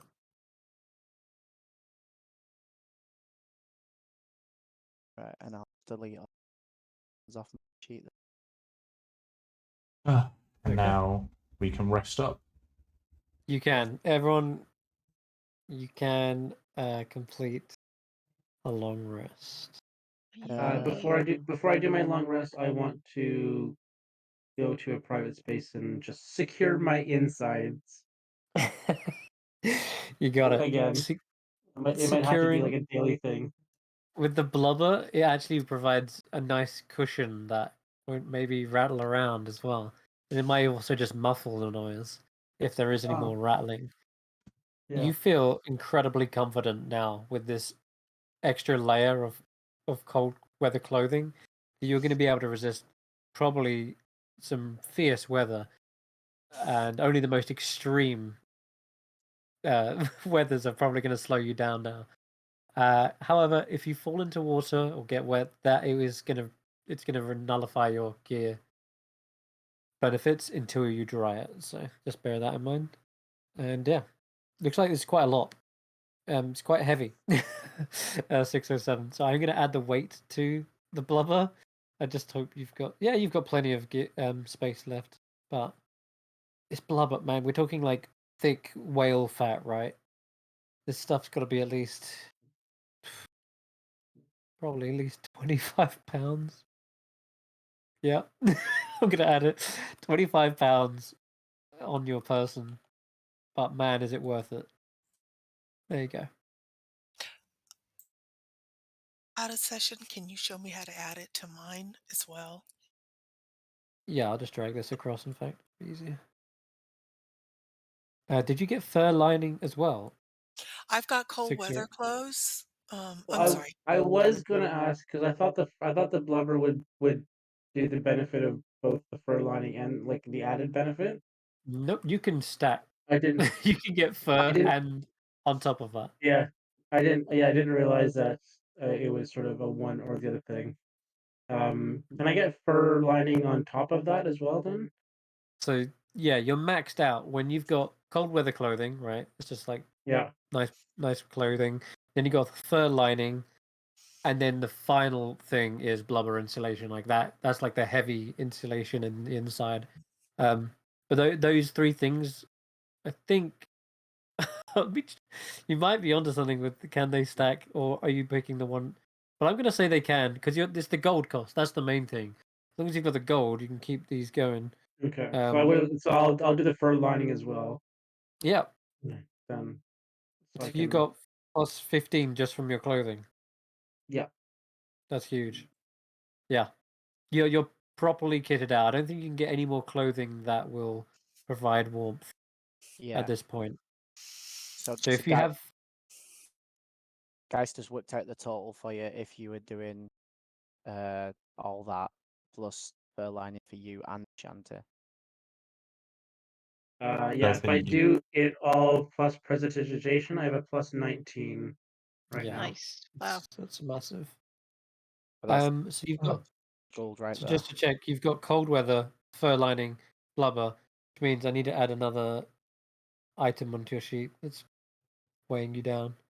And the fur lining it's heavy too. How much is the fur lining? Is it just 5? No, it's 20. It's 20 gold. No, I meant in terms of weight. In terms of weight, no. Cold weather's 5, and the fur lining is 10, and then the blubber is 25. Okay, I need to adjust that weight on my sheet. It doesn't make much difference, but okay. I just need to add that to your sheet 607 fur lining. Right. Well, I have one item just to remind myself. I have blubber fur lined winter clothing. Blubber. You could add that all together, yeah. It's nice to have them separate just in case one of them damages. Because you could suffer damage to one but not the other, right? So I've just put them all there together. I'm going to change the name of this one. Okay. I was trying to find a way to set up a rule on my sheet that was just like a cold weather rule, but I could not work out how to do it. As long as you know you've got plus 15, you can always add it after. But yeah. And it's because it's only a specific con save. Otherwise, I would be able to just give you plus to your con. But it doesn't obviously work for like poison attacks and stuff. Damn. Right. Plus 19. Here we go.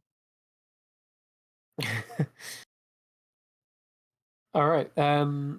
Okay, you happy now, Are- Jamey? You got your new armor? Yeah, I'm happy now. Okay. All right, you can all finish that long rest. Oh, you've done it. Cool. Are we in our rooms right now? Hulla and 607 and I? I think Hulla went back to the temple. I so- did. Yeah.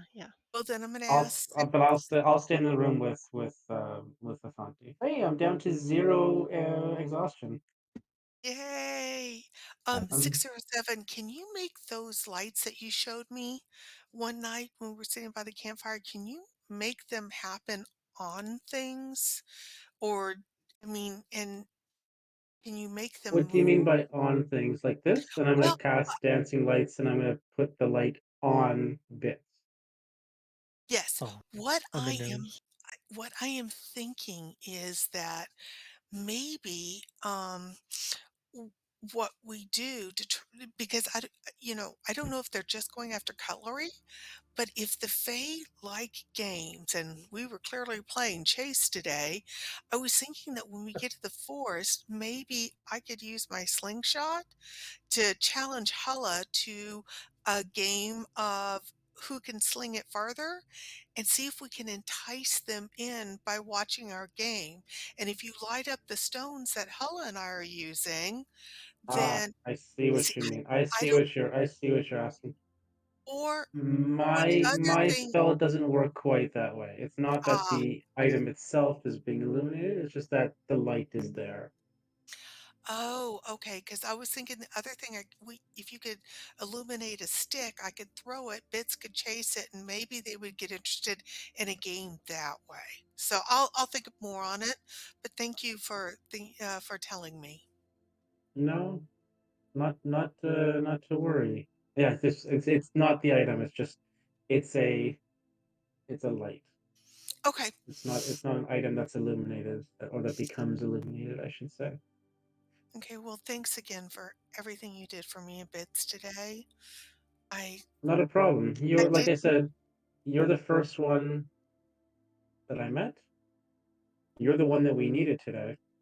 I don't want to see you out of action again. So Well, I'm you need the lucky I cold met weather you. clothing just as much as us.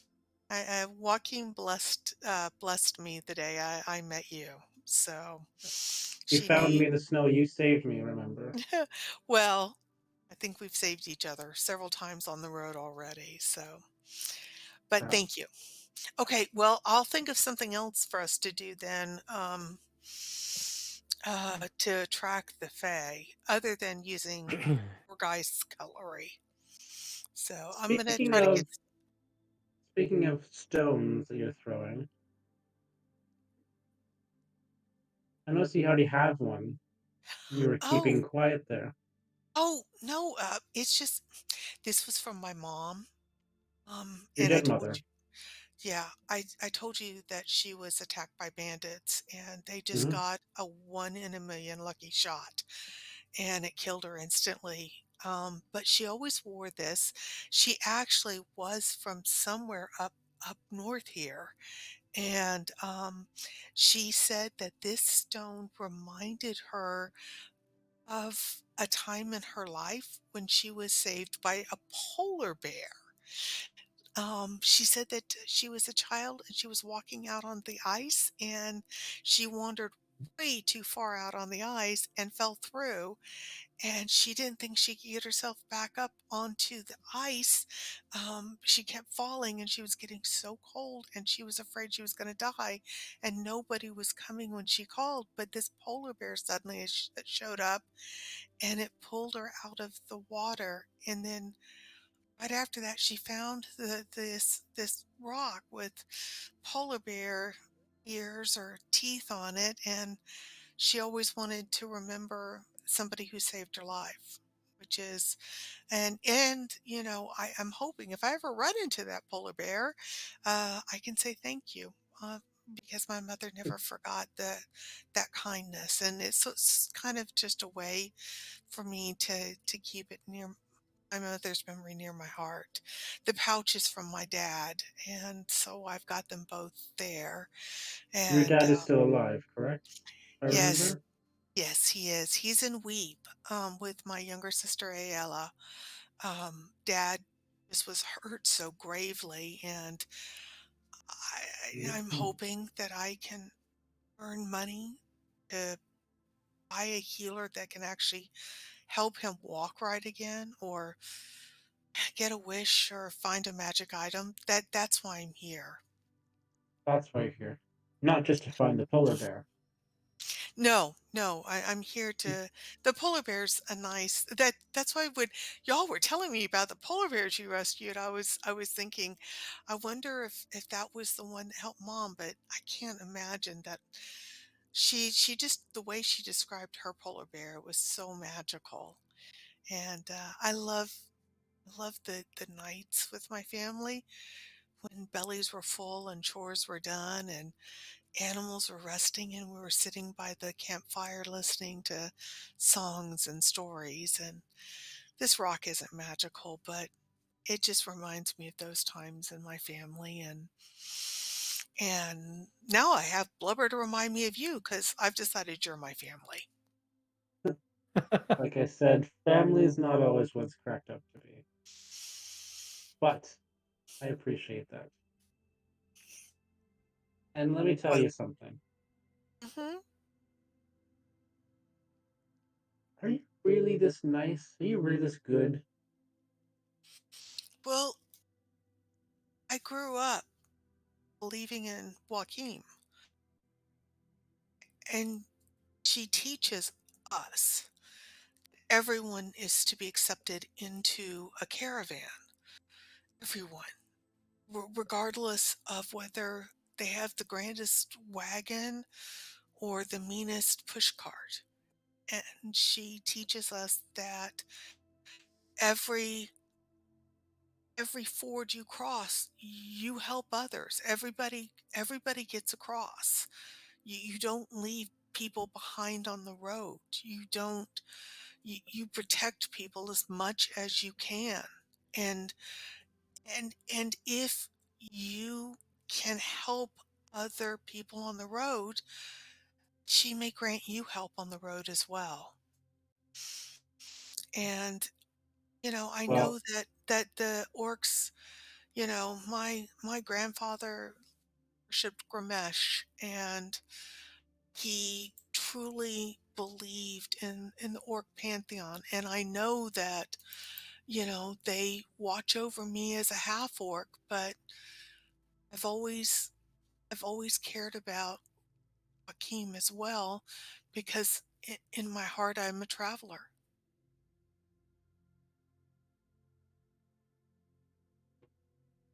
I hope for your sake you're still keeping something back. Because if you're this good around here, it seems to be a detriment. Look at Well, the others. They're not all what they cracked up to be.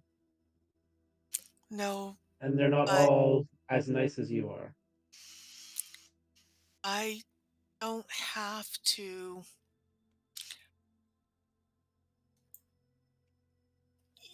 My dad always said that, you know, sometimes we're the light in the darkness, and sometimes other people are the light in the darkness for us.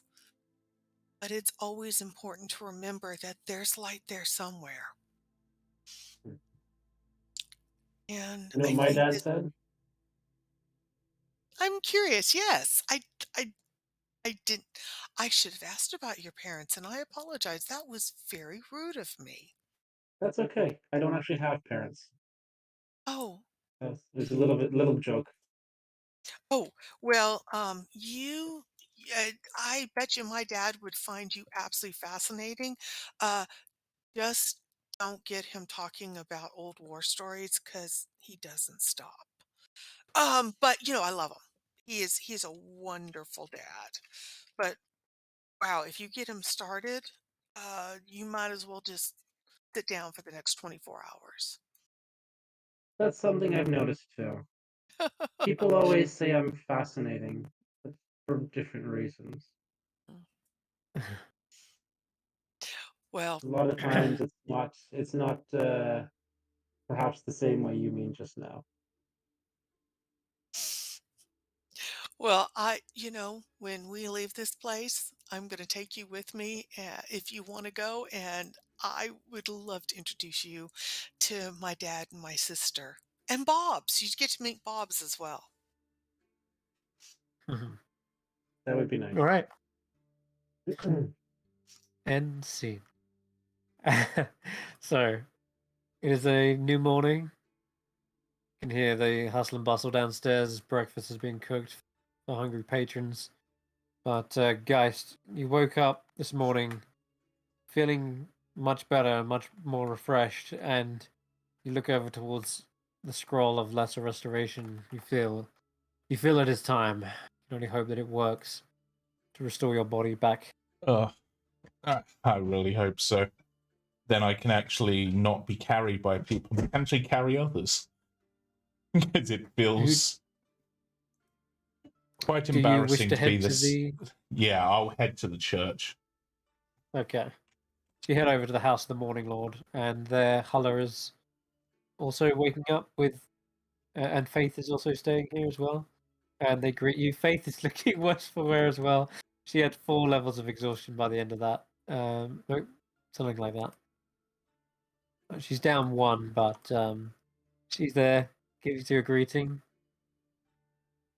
And Morning, yeah, guys. Hulla. Hi. Good morning. I think, unless I'm mistaken, we should be at the point where the scroll may be effective, if I understood what that priestess lady said. So. Oh yes, you're down to 1 point. Yes. Okay. Perfect. I feel almost fully fighting fit if it wasn't for this damn chill I have. Okay, so then if I use the scroll of lesser restoration, does that mean that I no longer have that spell? It does, doesn't it? The scroll will turn to ash after it's consumed, Okay. yeah. Okay. Well then I will read the spell to remove the last point of exhaustion. I don't know what this looks like. Well, why didn't you describe it? I would imagine it doesn't always have to be a scroll either. With like clerics, when they create a scroll, it might be like a holy writ. It might be something like a relic even. Like maybe like a little token that I can sort of smash in my fist. Yeah, like a delicate little stone soapstone thing. You've seen the D&D movie, right? Yep. So they had like that tablet, didn't they, for the thing? So that's an example of what something could be like. Okay. So I will use the scroll, smash the little tablet, and give you lesser restoration. Let's see. Okay. Inventory. Yeah, so if you delete that divine seal, we'll call it, off of your inventory. Yeah, I'll delete it. And how does how does it work exactly? For a god of death and the underworld to rid someone of affliction, I guess it's the death. It's the affliction that is dying almost. Well, it's he's 1 step closer to the river Styx than he should be. So I will use that as to push him away from that river a little bit. So Gotcha. it's a little bit of he feels a little bit of a tug in his core. Yes. And it's just a little pull away. And as you're pulled, you're feeling like you're being pulled to your feet as well. And with that, the frostbite in your toes is vanished. You feel a strength return to your core as your soul is no longer hindered by the frostbite and hypothermia that riddled you for days.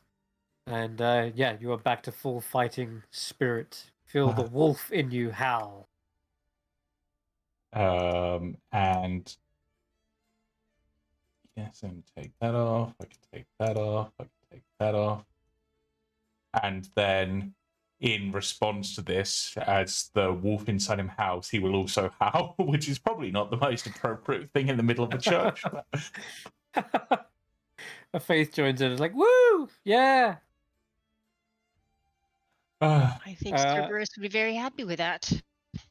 Yeah. See, that... it's sort of... for various reasons, I kind of want eventually for... Because Geist obviously wears like the wolf pelt over his head, almost like a hat. I kind of want him to get like one for each shoulder eventually, if like he ends up like... He doesn't really have a proper religion necessarily, apart from like an ancestral, like spiritual thing, which does fit quite well with Hades. So I'm imagining him with like the 3 wolves to represent Cerberus. Oh, that's sick. Eventually. I'm not sure if that's where it's going to go, but if it does go that way, that's going to be like his, like, attire for showing his... 3 Wolf Moon t-shirt. Yeah. That's such a nice tie-in. Like, kind of group you guys together in a tie. Yeah. Yeah. Definitely. Cool. All right. And is there anything else you'd like to do? Did everyone come back to the church, or was it just us, or was it just me that went? I think it was just you. As we are heading back, I'm assuming we're heading back, Hulla, unless there's anything you want to do at the church in the morning. No, we should go and pick up the others. Yeah, as we're heading back, Geist is gonna hesitate for a moment as they're walking and say,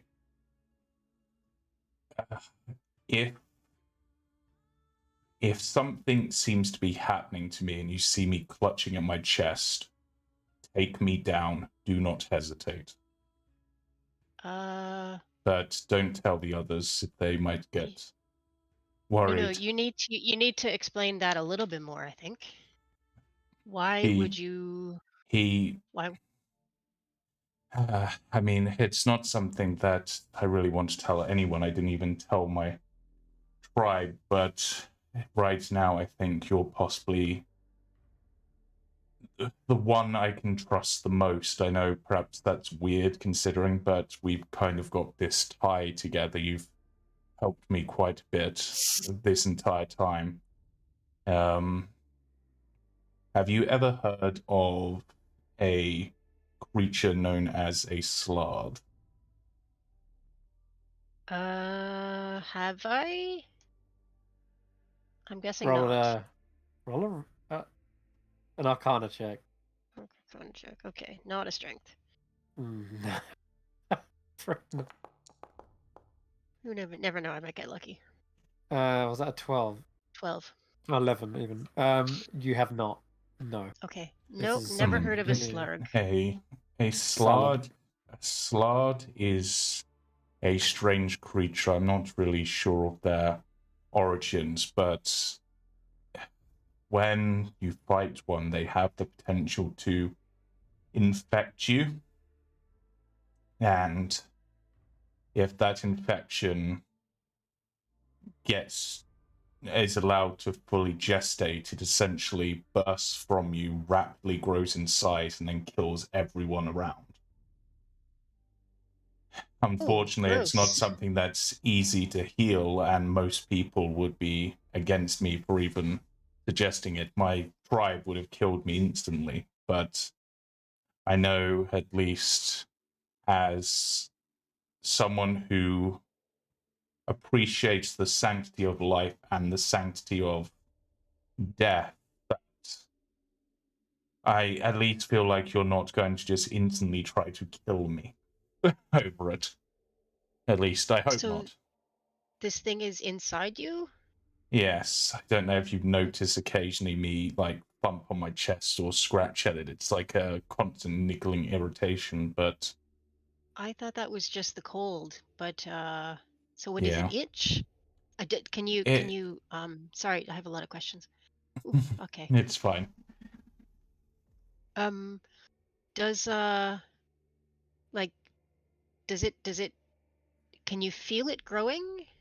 How would you know if it's dangerous? That's the point. It's not clear, but I'd imagine, at least from the stories, is that it literally bursts out of you. So I'd imagine I'd feel that like my chest beginning to rupture, I guess. Okay. So.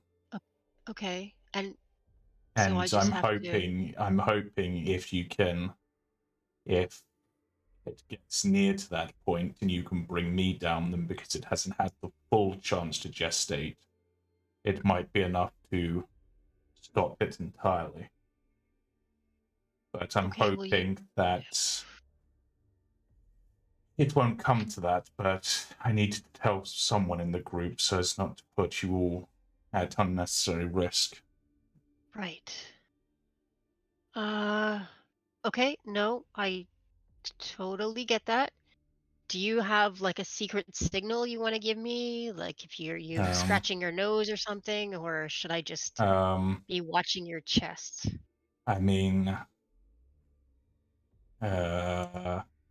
he considers something and then will mutter a phrase in thieves' cant, which I will think on what that actually is later, because my brain is, and then if I use that and it's not in like an obvious, like I'm in the middle of a conversation with some thieves, then that's probably the best time. That will be the signal. Okay. Yeah, I mean, okay. I'll hold up my hand to shake.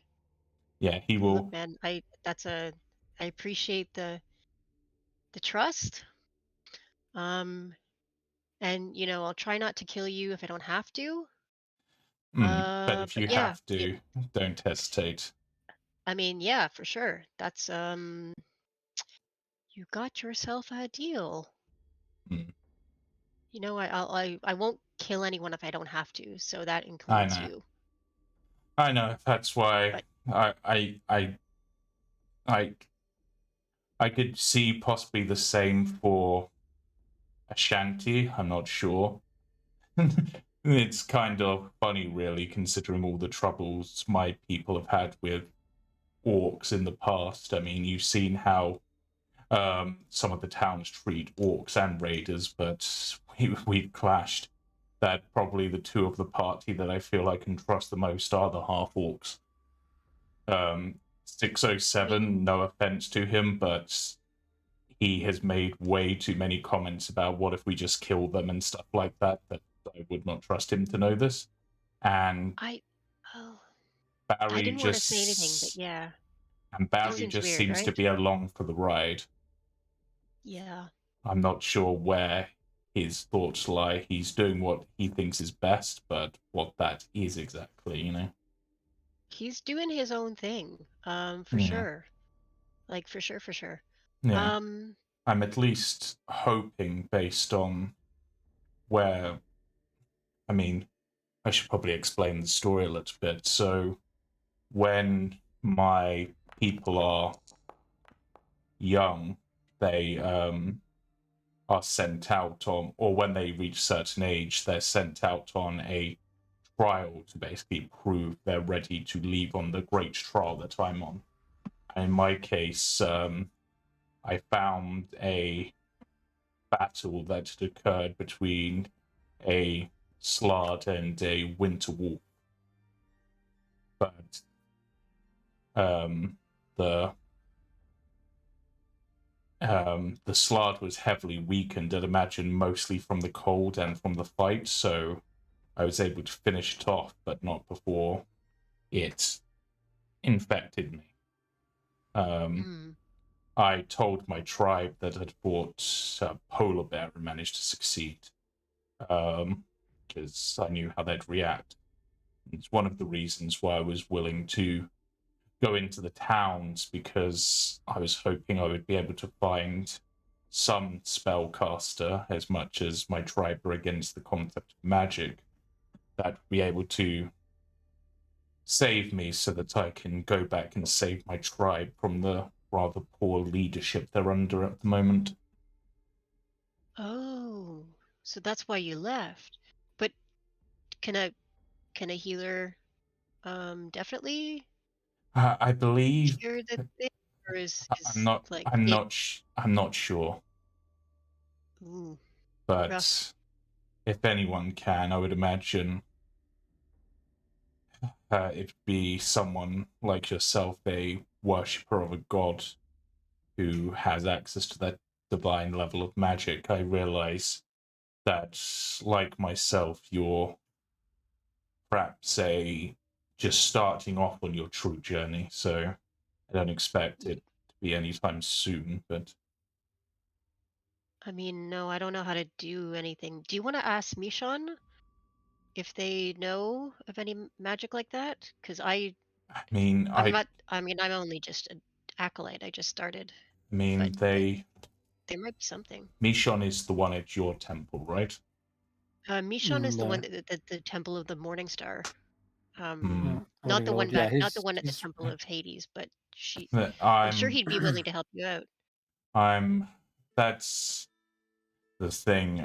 It's difficult to trust people with this sort of thing, and I don't know how someone in the town would react to something like that. I've at least fought by your side and got an idea of who you are as a person. And everyone else, it's difficult, but all I can say is, regardless of what happens, Hulla, it's going to be an enjoyable experience having you as someone walking alongside me as part of this pack that we formed with the others. Hey man, that's really nice. That's cool. And you know, I hope you feel I feel the same way, that like we're buddies now. We've been fighting together and exactly. Yeah, that's just like really cool. And we'll figure this out. We will. Yes. Well, you know, I get why you're suspicious of the healers here, because these people are like way judgmental. But yeah, we got you. We got you. Yeah. And then well, we've got this money now, so we can potentially get some stuff to make our journey better, but we should probably head back to the group to see what they're doing. Though gotta find that the Schwinga. Yeah. My one little ray of hope, besides yourself, I guess, at this point, is considering the cold seemed to negatively affect the big one, I'm hoping it's equally it's affecting the little one. Yeah, but it's probably keeping warm inside there, and she points to your chest. Well, I've been suffering from warmest place to be. I've been suffering from frostbite and hypothermia, so who knows? There is that. Yeah. Okay. Yeah. Oh god, that would be like the worst thing ever if like keeping the hypothermia like kept it dormant for the entire time. Yeah. So okay. Yeah, technically like lizard-like creatures, so or at least in appearance, so you might be cold-blooded. I don't know. That's true, to some degree. All right, so you head back to meet the others, and we'll say as you are all gathering up. Okay. Oh, Barry, go ahead. Can I spend my first hour before I leave the room working on the skull again, and then I would then go get my fur lining, which can die. Okay, gotcha. Yeah. I'm gonna knock on Barry's door before we go downstairs and say, Barry, can I ask you a question? Sure. Okay. I had an idea of how to attract the Chewongas by, instead of using your knives and forks, and I'm gonna hold out like 5 sling bullets, and I'm gonna say, can you make these glittery or paint them a bright color or something? Because I'm thinking that if we can play with something or give something, I can challenge Hulla to a slingshot competition, and if they see bright colored rocks or bits of metal flying through the air, that they might want to join in the game.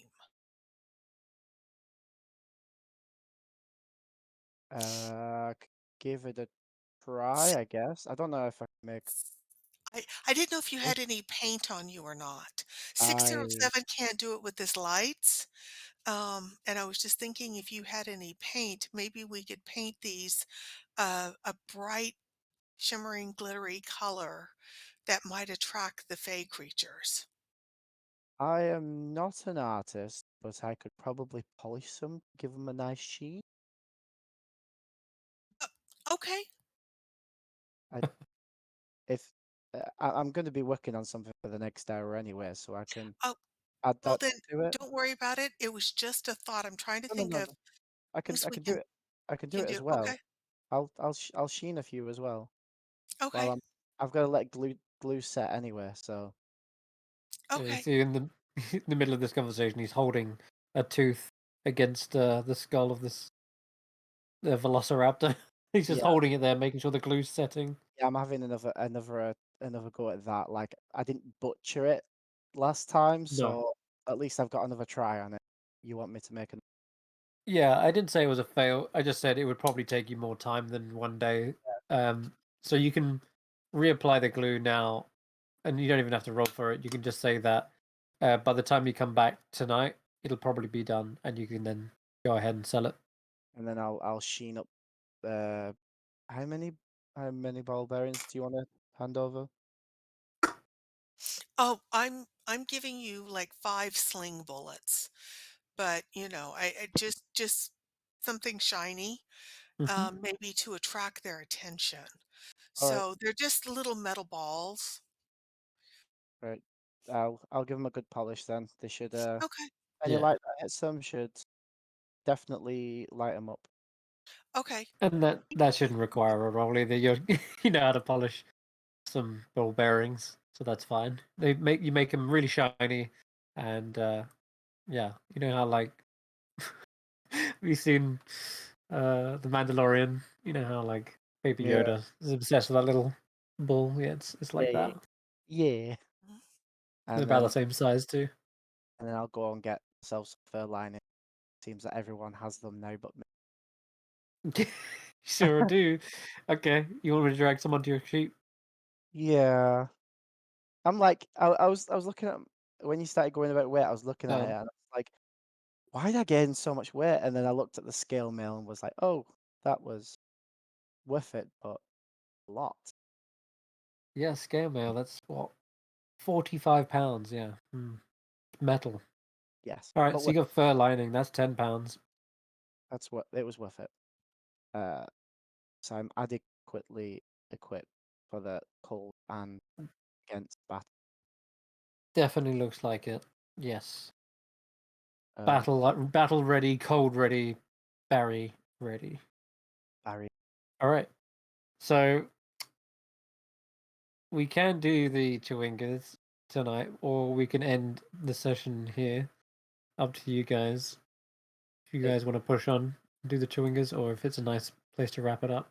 So the option is Chewingas, or we wait 2 weeks to do the. I mean, Right. we could. I mean, is there anything else anyone wants to do in town? Because we do have money now. I wanted to go buy some snow goggles, but I don't know if there's anything else anyone majorly wants to do in town. I mean, between us, do we have enough for an axe beak each, for example? No. No. I have 50. Well, I have my bloodstone, so I have 50, which is enough for either blubber or an axe beak, but not both. And there's no point in only one of us buying an axe beak. Unless one of us is like down movement speed, or we could use it as a pack animal, I guess. That's true. Actually, we could use it to carry one person. If somebody's down, like if somebody's exhausted, maybe if 2 people are exhausted. It might not be a bad idea. How are we going to transport the fey creature back? Good question. We haven't figured that out yet. Maybe they could ride an axe beak. We might want one to get them to. I don't know. I mean, I don't know how fast they are, or they're very fast. and they're very small. They're like like the size of our hands. Right, So but we've got a little bit of rope, and I've got like a rabbit snare, so we can just sort of okay. hog tie it up. Put it Hey, inside the rabbits. hey, look, Barry shined these sling bullets, and I was thinking that you and I could pretend to be playing a game of challenging each other to how far we can fire our bullets to see if something shiny flying through the air will attract their attention. If we're playing games, if they like trickery, maybe they'll want to steal it. So, Hulla, is just something for you to think about Okay. because we need to attract their I'm attention. I'm into that. Playing with shiny things seems like as Okay. good an idea as any. Yeah, and or I could even just be pretending, to be teaching you how to use a sling. Uh, but I'm thinking if we make it like we're being silly and funny, that they'll be like children, and maybe they'll be attracted to a game that they could play too. We can play a game. I like Hmm. games, and I would like to know how to use a slingshot. All So right. yes, yes. I had to use them. That's how we hunted rabbits uh, when we were on the long trails. The rabbits would get up early in the morning. Not everybody likes rabbit stew in the morning, but you and I both know food is food, Oh and yeah, for sure. I mean, you ever and have a bolo? Those are fun to use. I've never tried one. I've seen them, but I've never Ooh. tried Oh, they are great fun. You can one. throw Ooh, them at people, and yeah, fantastic. I I don't have one right now here on me, but yeah, yeah. They're if I ever find one, they're fantastic. It's like two balls with a rope in between, and you kind of whip it at people's legs, and it ties them up. It's great. I can't wait. That sounds Like a wonderful. lasso. Yeah. Yeah, yeah, yeah. It's a great way to capture people without killing them, so Mhm. you can ransom them later. I mean, really, just could not say enough. So useful. I lost mine unfortunately. But once I get one back, I'll teach you in exchange. Uh, Yes, I would love to learn how to use it, but not necessarily kidnap people, but we'll talk about that later. No, no, no, Um, for ransom and stuff, oh, or to get information that or whatever that you need. okay, information. Yes, information's great. All right. It's just as you're about to set off onto this journey. So find some fey spirits, maybe a little bit of light-hearted playing in the snow, and coming up with these games and fun ideas. No sooner you're about to depart when you hear some blood-curdling scream in the streets, and you hear someone shouting, "Oh God! Murder! Murder in the streets!" Oh, oh my Oops. God. Did we forget about the murderer? No, Little I bit, don't yeah. think we did. I think Wait, they're not due to be here yet. They're supposed to kill right. somebody else in some other town first. Oh, Wait a this minute. Targus. They were going to go to Targus. no, it Yeah. wasn't. Targos already had a murderer. We get this one. East You Havens. hear So we got You hear more shouts, more screams as a crowd begins to gather around one street corner, and you follow around, and it's this dark, seedy alleyway, and that you find this crowd that have all kind of gathered, and you're like peering over the top, and you can see just past the crowd there is a sign of a bloody murder. Someone has fallen face down in the alleyway, and there is a icy, cold blade sticking out the back of their upper spine. And it's still there, frozen, almost like impaled through the body and into the stone. Ooh, It's have it's bits do a sniff check. fetch. Sniff check. Bits. Yeah, Yes. Fetch knife. Fetch knife bit. Okay, you're gonna have to get Bits to try and push through the crowd, but let's give him a little dexterity check here. They're the first to I'm get just on the scene. I'm just gonna say relatively loudly to anybody who might be approaching. Well, it's a good thing we sacrificed Artex last night to protect us from all our woes. Oh, They turn to you as if that's hardly appropriate right now. But as that distraction's going off, You want me to give roll Bits for a it? little just dex. Okay. Because you're just jumping into the scene of a crime. There are guards on the way as well, and you're trying to get the evidence quick. I'm not trying to get the evidence. I'm No, Bits standing is back. Okay. no, Yeah. this is Bits. Oh, nat 20! yes.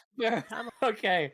So What Bits, everyone is like this crowd crush in the middle of this tight alleyway, but Bits is able to just come through their legs and just squeeze past everyone, and everyone's like, "Oh, damn, there's a mutt loose!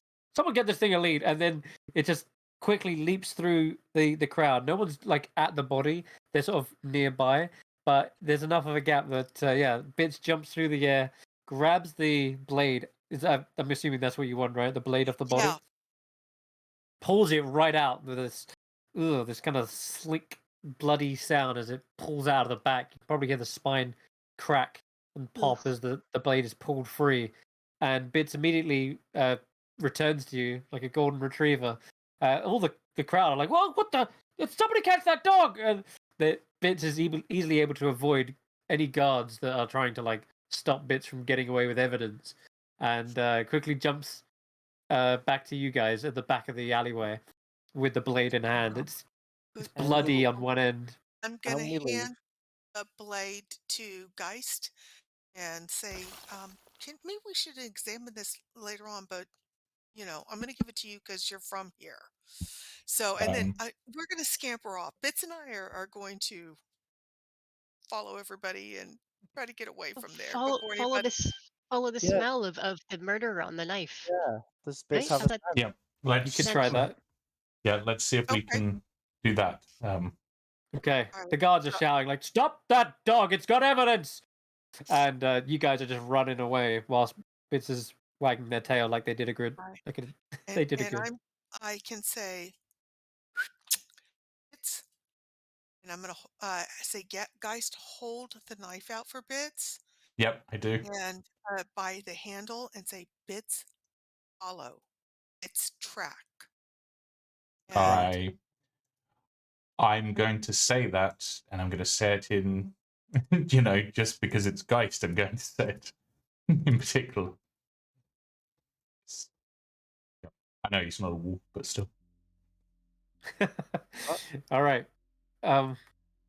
So I think that is a good place to actually wrap up tonight's session on that one little hype note. But Bits is getting the scent, and let's hope that it's still fresh, at least fresh enough that they can track it down.